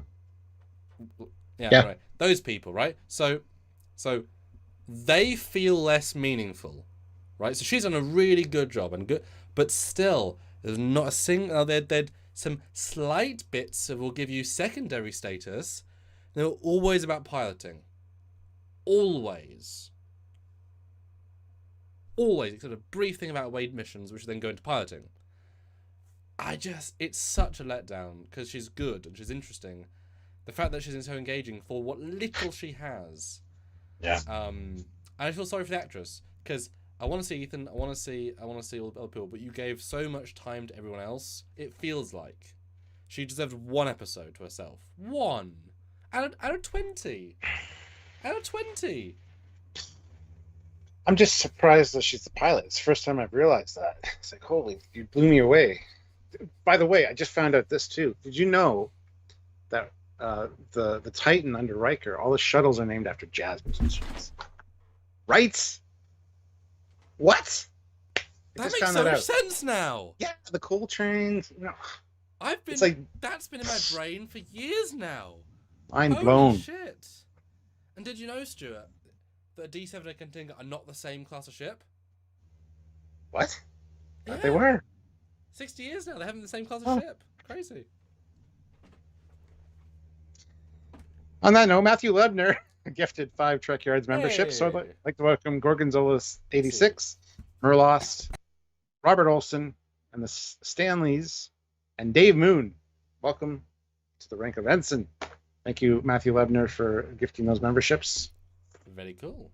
Stay tuned to the end of edited videos for the fleet video. You're going to see your name, and you'll see what ship you're serving on. And it's funny because let's look at other pilots for a second. Paris, his storylines was never piloting, right? He was a trickster. He was a friend. He was a rebel. He was a boyfriend. He was a husband. Camaro driver. Father. He was a retro guy. Almost never, even the idea of building Delta Flyer was about building, not piloting. Almost never pilot stories. Mayweather, he was the one pilot story of the race, but that was about him being a race driver, not pilot. There's a slight distinction, but yes, that's close. But he wasn't. I mean, there wasn't him saying, I'm the pilot of Voyager. This is right. So better. Mayweather didn't get a lot, but almost never about piloting. He had that old ship and he had some, but that wasn't about being a pilot. Sulu and Chekhov, they weren't pilots. They were, TNG, his pilots, people, random extras. Wasn't really a pilot. Fine. DS9 didn't fly. Jadzia's the pilot for some reason. I don't know. Fuck it. She's never. Detmer's definitely the pilot. She points that out. Definitely the pilot. Too. Yeah. So that's the new writing, though, right? So that as well. But I just feel sad for her because she's good. I want to see more, and I think she was better this season. I think she was less cringe in some of her lines. But to have 2 years and not a single episode, I feel like Uhura had 2 this year, 1 last year. Spock had 2, especially if we had less Pike as well. You had real time to take out. So yeah, Pike makes sense. He just had a kid, so yeah, that's fine. That's what I'm saying. Like you had time to bring everyone else in, give her 1, or make her big in the singing episode, or like there's so many opportunities you could have brought her in more meaningfully. Yeah, I want to see more from her character for sure. Yeah.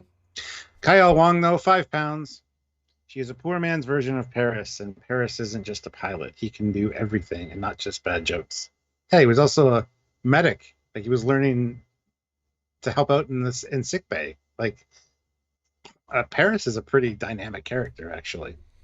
Well, he started as the rogue who's trapped out of Starfleet in a prison, not want to be there, ex-Marquis, and a pilot. Yeah. that was his job. It wasn't who he was, right? Even in the Alternate Universe episode, where he's this other rebel, he's not a pilot in that at all. Doesn't define him. Yeah. Now I'm thinking, barely, which is good, right? And Matthew Lebner throws in $2 and says, "Happy Thursday, great live, gentlemen." Thank you, Matthew. Good to see you. Yeah, this is fun. Guys, we're only 3 likes away, which is ironic because he just told us his 3rd on the list. I'm coming up to my 3rd, and we're only 3 likes away from 100 likes. Mm-hmm. The irony of it all. Yeah, and make sure to join us tomorrow for our best of.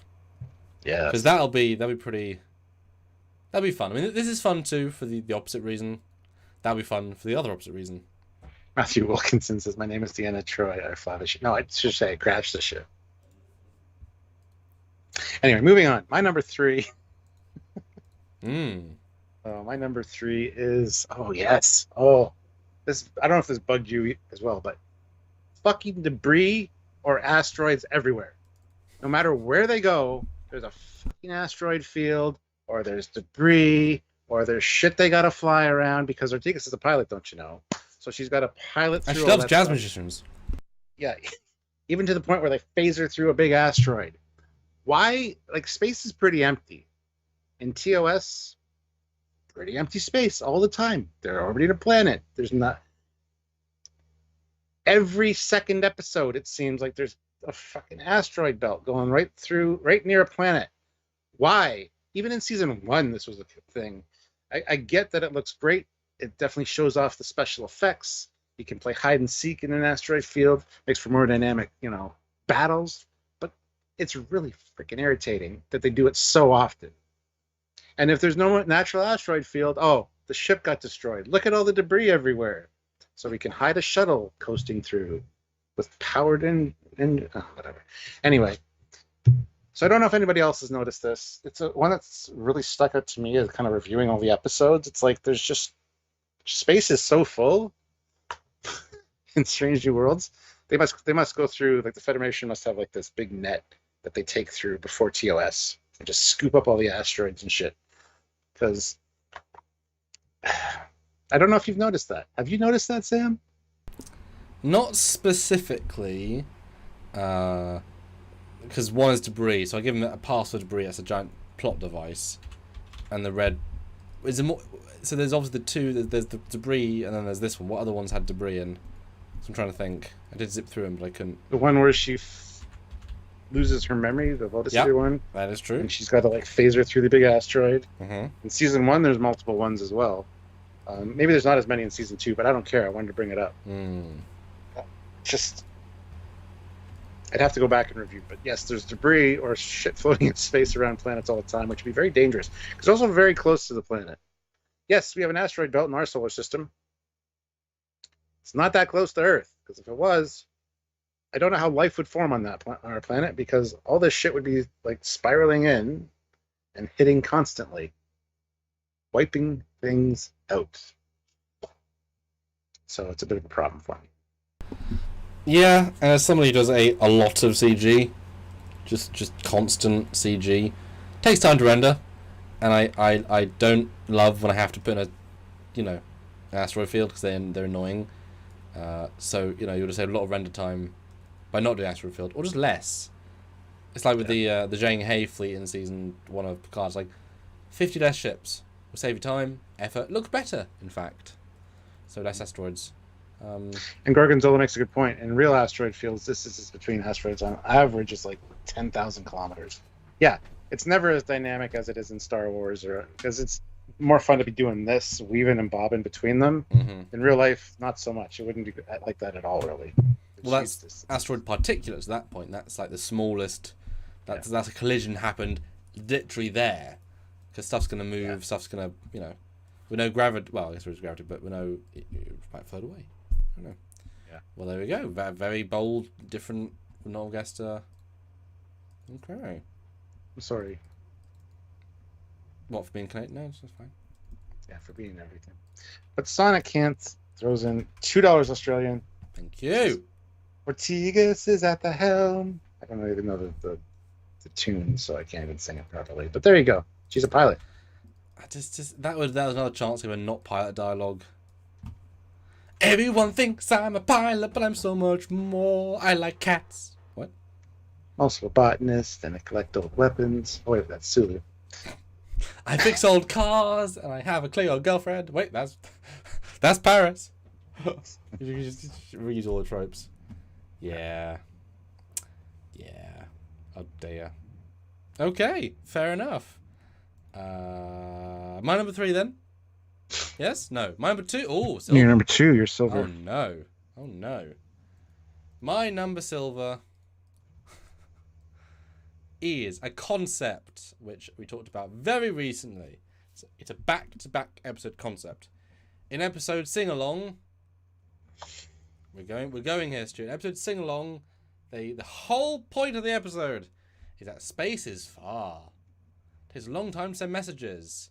So if we could work out, damn it, I'm the wrong bloody picture. Okay, well, the one with the singing, not the one with the blowy uppy. I got the wrong thing anyway. You know what I mean, the singing one. The whole point is that we need to talk to people in Starfleet. So this anomaly might be the secret source to allow instant travel across the galaxy and across the quadrant. Amazing! We're going to risk it all to do it. Because we can't do it now. If we couldn't Discovery, we can't TOS. We couldn't Engage, we couldn't Enterprise. And then what happened 2 episodes later? We can talk real time across the entire quadrant as if it's nothing. Literally past the Federation space border. In real time, no issue. Why show? Why do such a good TOS nod and note? Because there's so many times that Kirk is in Federation space and has to send a message to Starfleet. And they get back to him after everything happened. But if you believe Stranger Worlds, he could phone Starbase 1 and talk to April if he's still there. And why doesn't he? He could, he should, he does, he would. But he can't, because he doesn't. He wouldn't. The same goddamn season. It's like the D7 the Katinga. The same season. The exact opposite mistake point plot. Now, they always have this talk to people wherever, whenever, who cares. Always happens, right? Like, for New Trek. They don't give a fuck. Just like with Distance Being Nothing. I ignored that one, but I'm using this. It's the entire plot point of episode Sing Along. And they entirely ruin it just after. Because it's fine if the Enterprise is near Earth and has to warp to Gorn thing. That's fine. But then there should be a thing of Pike saying, it's been 3 weeks since we got the orders. They had to survive for 3 weeks. Cool. Aliens, they had to make a little barracks and survive 3 weeks. Cool. Clearly it's the same hour. So they're right on the edge of Federation space. So they did actually speak the edge of Federation space. Which also means that any rescue could be there within the same day. Which also means that why aren't they being rescued? Because Pike was there for over a night cycle. Where's the reinforcements? They clearly can warp there in a day, if that's that logic. It's just internal logic. Because now both are canon, which makes neither canon. Which means if they contradict themselves that hard, you just ignore it. You just ignore it and you just do whatever you want.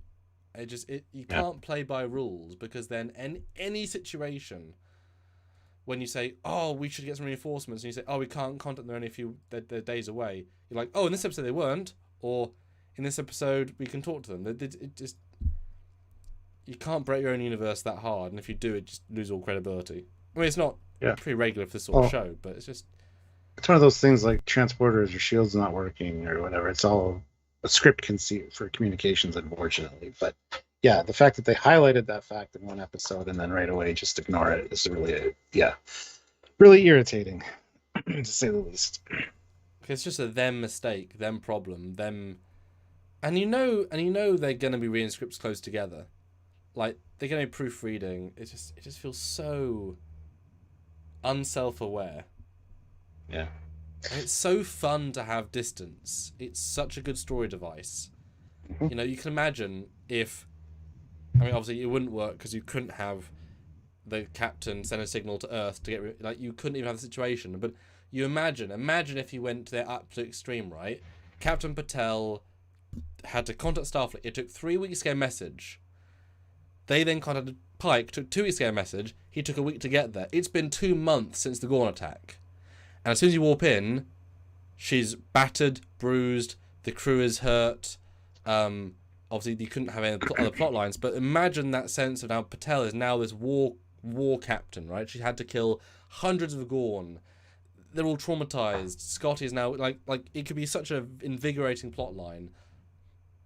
Nah. Yeah.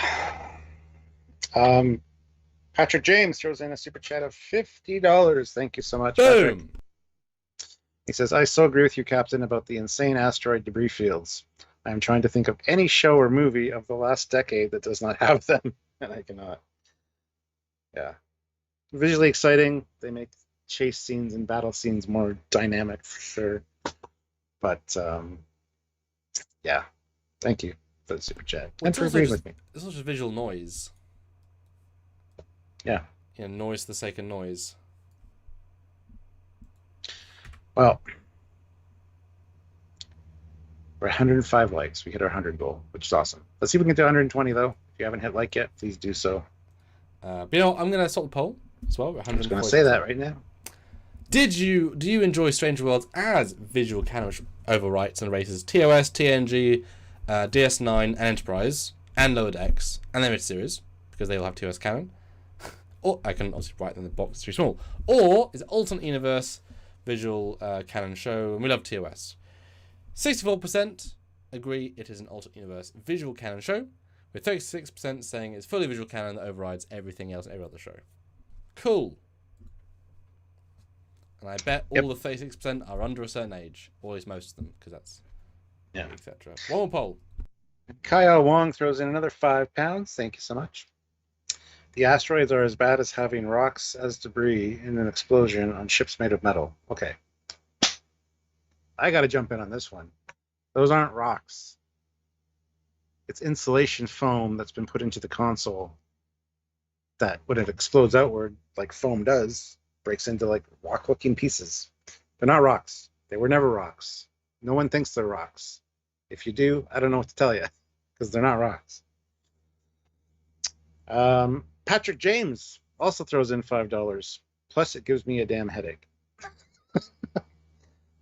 All the visual noise on screen. Interesting. Yeah.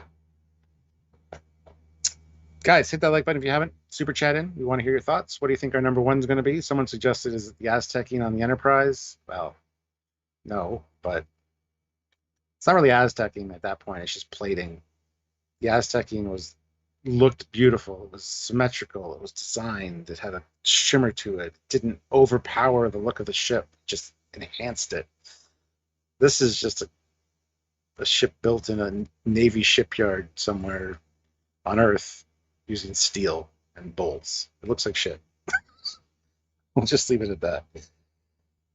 It doesn't look futuristic or like advanced like the OS Enterprise should.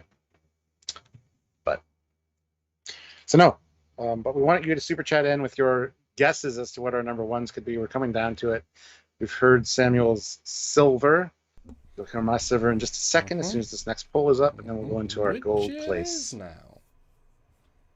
The poll is up, and it says our least favorite things, nitpicks or actual problems, small or large or just canony.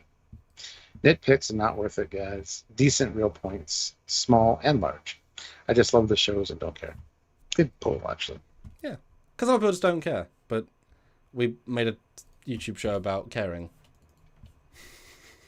Yeah, it's like going to a food blogger. Yeah, it's like going to a Michelin-star restaurant review office building, like where they do reviews and say, "What do you mean you cared that this wasn't salted?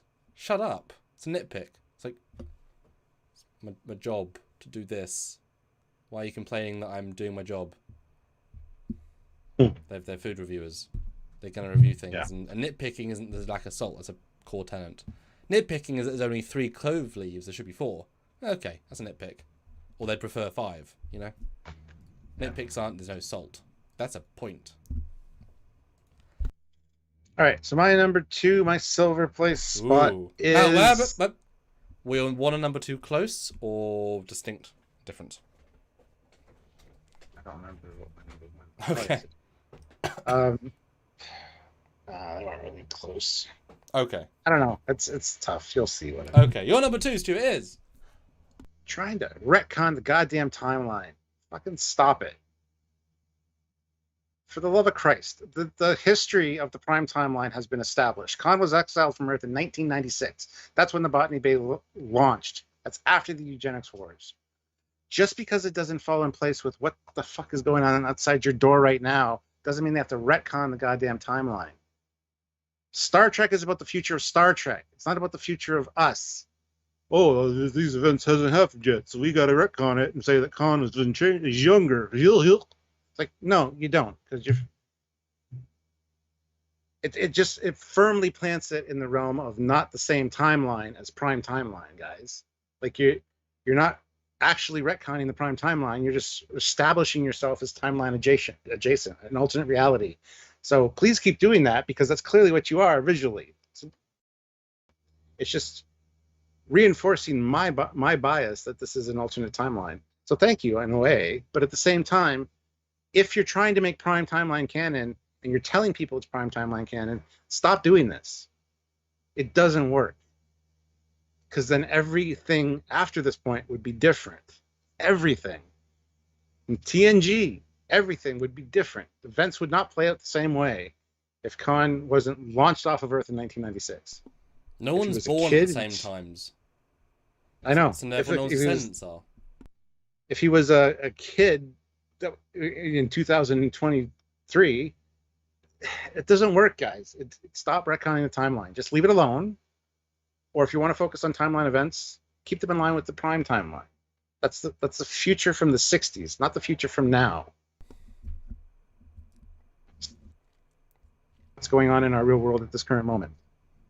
So that's one of my biggest things. And that's actually, because this is my oral mentions, right? So it was on that list, but I did not even think about it as deeply as you just did then.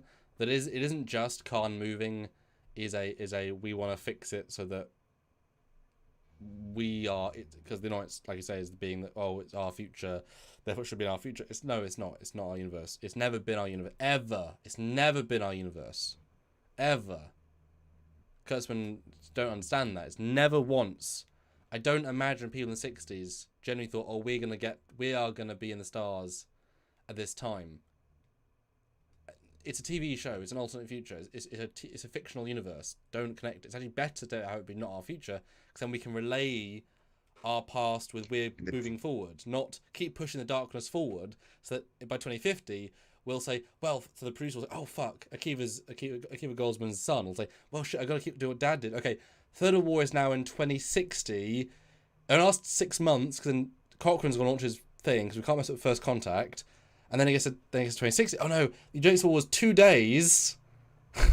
Khan launched day 2. And then Cochrane launched. No, it passed it. Oh, no. Okay, now First Contact law happened 10 years later. Which it's only a continuing bullshit, right? You can't keep pushing it forward. You just can't keep doing that. It doesn't flow. It's points. Let's push off World War III another 50 years. Oh wait, then Zephyr Cochrane doesn't make his first warp flight, and the Klingon or the Vulcans don't show up and help us out because we're, a dystopian planet now that's been annihilated by nuclear war. I mean, come on, you can't keep doing it. Yeah, it didn't even occur to me that it would, of course, him being younger. I mean, no one was born when they're meant to be born. No one would live in TNG like we saw. No one. Yeah. Like, all of the events have to connect because he didn't kill all the people he would have killed back in the 90s and late 80s. Wow, yeah. Right there, 20 years of problem. people were born that were never born. Yeah. So the people that he kills when he does rise to power will be different people. That could be the ancestors of all the TNG people. Like, you totally... It's the butterfly effect magnified 1,000-fold. Yeah, you step on a butterfly, you change the future. Well, that's more than stepping on a goddamn butterfly. Yes. You can't say that this is altered, like Khan's been altered like this, and the future is the same. You can't. It's just a different timeline. Perfect. Great. Good. Keep that up because that's what it is. Because it's a little bit different when you get like Enterprise and First Contact. Yes. There was some people in one clearing in one part of the timeline. They all met 100 people. They never talked about it. No one else saw them. There was no scans. It's the third... It's one of the 4 world wars. The biggest events... like the Eugenics War is an entire plot point for episode 2 for the eugenics things with Una. Which Eugenics Eugenic War rulings they're using? The Khan version 1, Khan version 2. Which... Yeah, exactly. No one's going to be alive the same way. This young Khan could have been... I saw a person from the future that disappeared at my door. Gone. Wow. I'm not going to kill people for some reason because I have faith that there's more out there. There's something bigger than me, who's genetically augmented, and I don't have the ambition to like try to be better than that necessarily. You know what I mean? Like, it would change so many little things. It would change his thinking. He might never even rise to power at this point. Just having that talk with La'an. And not just that, but knowing that he rose to power in the 90s, we know roughly what the 90s were. The world is entirely different in the 2023s. So Khan rose to power with Facebook and with Twitter and with Instagram. There's part of the reason that people justify try and retcon the Third World War and Eugenics War being different wars being a secret war, right? It happened in Asia because people didn't have the internet. Mm-hmm. They never visited the internet. There was no internet, so people, unless there was news reports, you could theoretically keep some things secret. If everybody's you always got news reports. You always get news reports of wars, skirmishes happening in the Middle East or whatever. Those were all basically covered up by the media and the governments to be like, that was the big war, but it was kind of written off, right? But now, in 2023, everyone has a smartphone, even in third world countries, or at least a phone with a camera. So people have access to the internet. How is Khan rising to fame? It could be interesting to see an alternate universe where Khan, he has a TikTok account.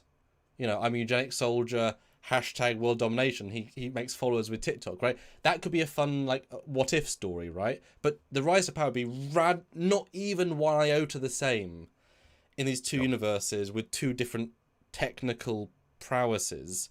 Who is Khan's social media team? Who's running his Facebook?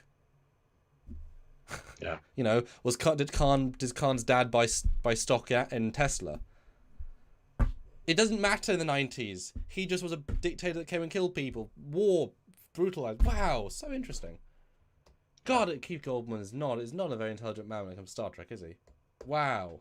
You could make the argument that when the Time Cop showed up, she wasn't supposed to meet that Kirk, because that was Kirk, captain of the, Earth fleet of the Enterprise. It was a different timeline and stuff like that. But still, stop doing that. Just stop.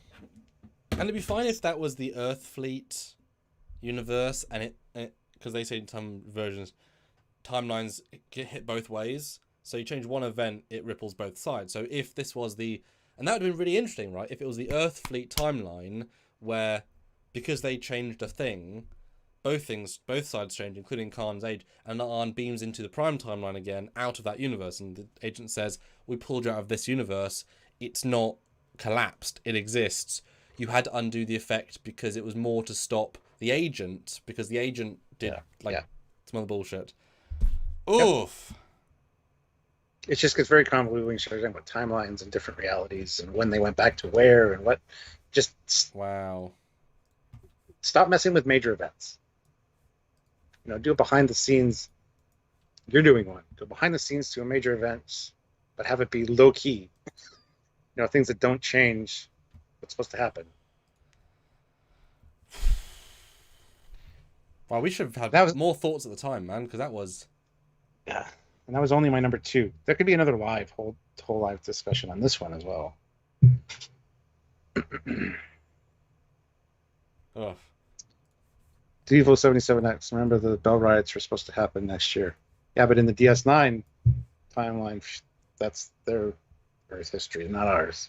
So, do you remember when we used to be explorers, transcode? Do you remember when they used to care about visual canon and canon?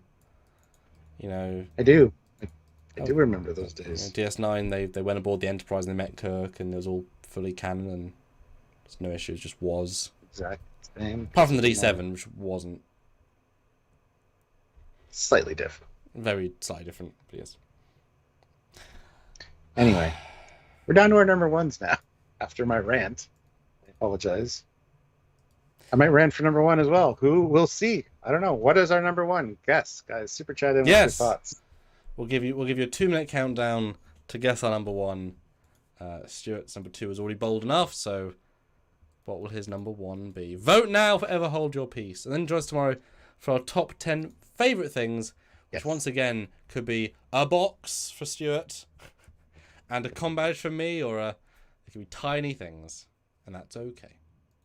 Matthew DeFreitas, member for 10 months at the rank of lieutenant, says headcanon conflicts. Oh god. Time agent goes back after talking with La'an to fix the timeline. La'an is the only one that remembers anything. Sure, that's always the caveat as well. But the timeline was changed in that universe by a thing that happened after Khan, so she had to go back and change a thing before a thing and a thing. Nope. It's a snowball effect with time travel, unfortunately. And Sonic Cants throws in $2 Australian. Thank you.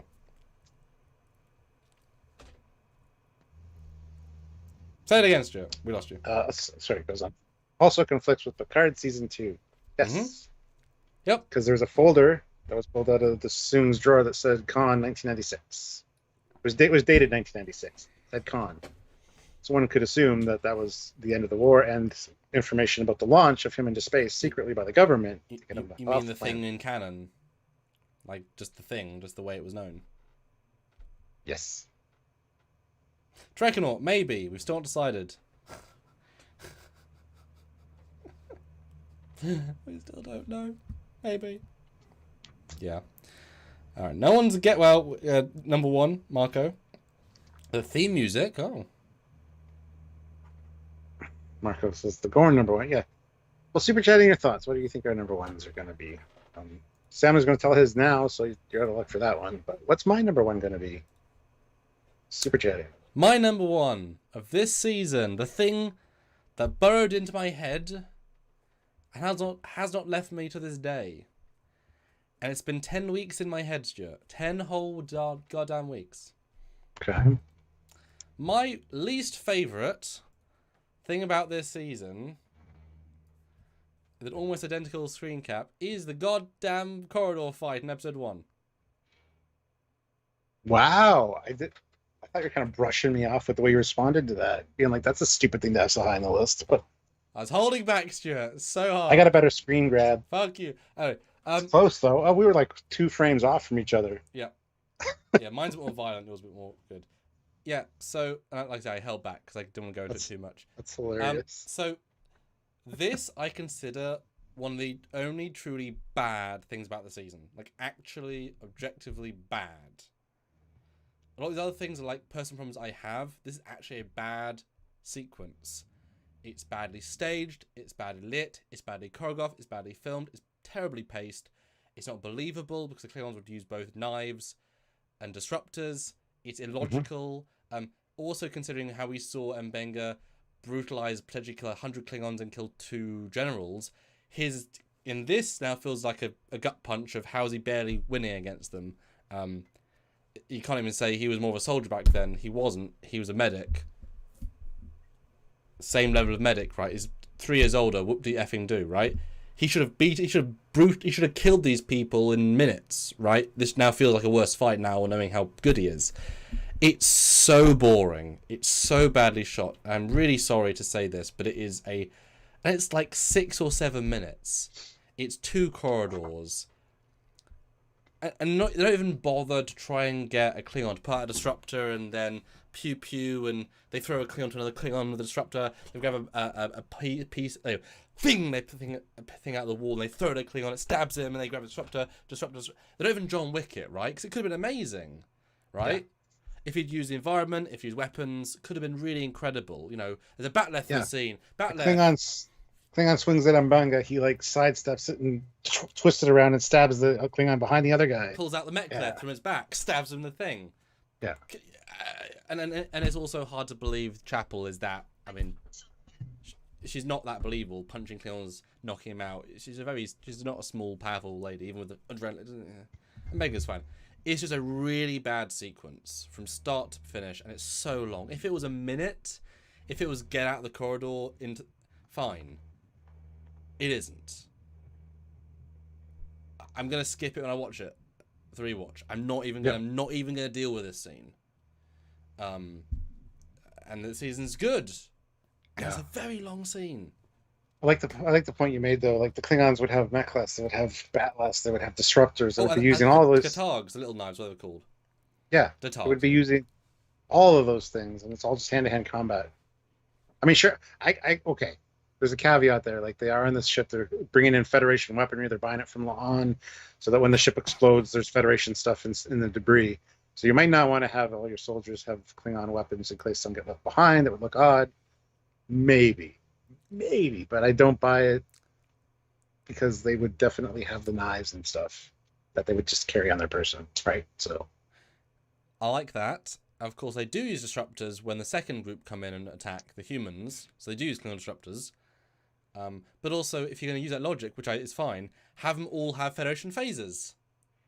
Yes, they're perfect. And then you've got a really kind of Federation mechleths and Federation batleths. Fedleths and Fedtargs, yeah. No, that'd be really fun as well. Yeah, Klingons. Like imagine this, right? So they're in the sick bay, and you cut to the outside, and there's one Klingon called Jeff. And he's like, "My name is Jeff. These phasers are so pathetic. Yes, brother, they are weak and feeble. Why do they make us use these? Because we are gloriously dying in battle. Our own weapons, would be okay." So you set that up, right? And they're like, "Ugh," and they put them in their shirts. Great, so you set that up, and then they burst out and they come in and they're like, "Ugh," and they not good with them, right? Because they're shitty guns. And then also you can have M'Benga grab one, and now he's dual wielding phasers. So easy to make it a cool sequence. So easy. Yep. If you want to say no weapon, no swords, fine, you can do that. And we already have those props from the first sequence where she sells them. They already have them in the hold. Yep. I'm glad that's on your list. Not only on your list, but number 1. Yeah. I thought I did something stupid by putting it on my list because you're like, yeah, fight scene. Because, I should have known when you said it's 7 minutes long, though. You fucking timed that shit. Yeah. I was ready with that. That was a little hint I had there. Because a lot of these other problems are canon or mistakes. This was a very long, thought out, like so much effort went into this sequence, and it's just bad. Solid bad. And that's a bigger problem than a little canon mistake. Or a big canon mistake. Like, it's just lots of bad filmmaking. Yeah. There you go. There's my number 1. Cool. It stuck out with me for 10 goddamn weeks. Well, before we get to my number 1, I'm just going to remind everybody to hit that like button if you haven't. Get to 120, another 9 likes would be awesome. And super chat in. Give us a few last super chats would be amazing. So a couple 5s, 10, whatever, would be awesome. Let us know what you thought of our lists. Or if you have anything that we didn't cover or that you're just tuning in and you want to put forward as a thing that was a negative, let us know in the super chat. We'd appreciate it. All right, so let's go to my number one. My number one, because you're number 10. Not mentioning that things don't look era appropriate in the Lower Decks crossover episode. This would be a perfect example to have like a line of dialogue between Boimler and Mariner, just saying,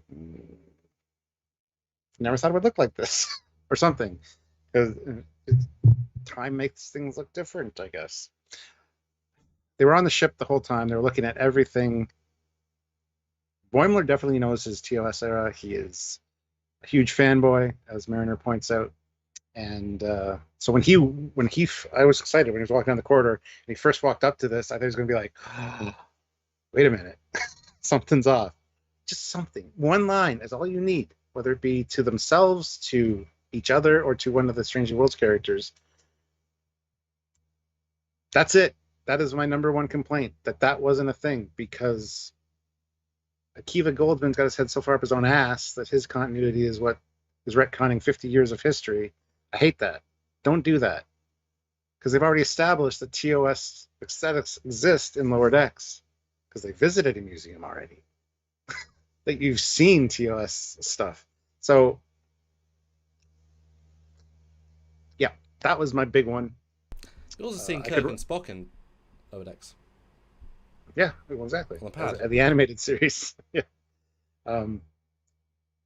Which brings up another one. They should have had some kind of the animated series figures or characters at some point as well. Something, incorporate that somehow. Maybe one of them, after drinking the Orion Deloc, looked different. It just looked like an animated series character. Would have been cool, So, but the fact they were on the ship so much, even with his point of view of going on the bridge and doing this, and going up to the captain's chair, you just need something, one little line just to himself saying, "No, it's way different than I thought it would," or something. That's it. Or when they go on the shuttle and say, "This shuttle is bigger than any in our era." Yeah, exactly. Yeah, bigger than a runabout, because it kind of is. Or about says runabout. Or who would have known that the TOS shows were so roomy or something? Yeah, I mean, I think it might be kind of hinted at when he whispers to Spock, "You tell Captain Pike that they think it's, I can hear you." I thought it was referring to the animated trope of that they talk to each other all the time in front of other people and they never hear you. But you had said that TOS bridge is smaller. Mm-hmm. So, you're so far away, I didn't think you'd hear me. It was kind of referring to the size of the bridge. That was my takeaway. Yeah, I took away that just it's an animated. They're always whispering to each other in front of other people and you never overhear. So, anyway. There you go. That's my number one. I mean, it makes sense. You are the TOS boy. Yeah. Have them say it looks 25% different than the hollows. Yeah. That would have been a good line. Thank you, Dino. Maybe we'll say it on Lower Decks episode. Hey, that would be great. Yeah. Okay, that would help the situation a little bit if they did that.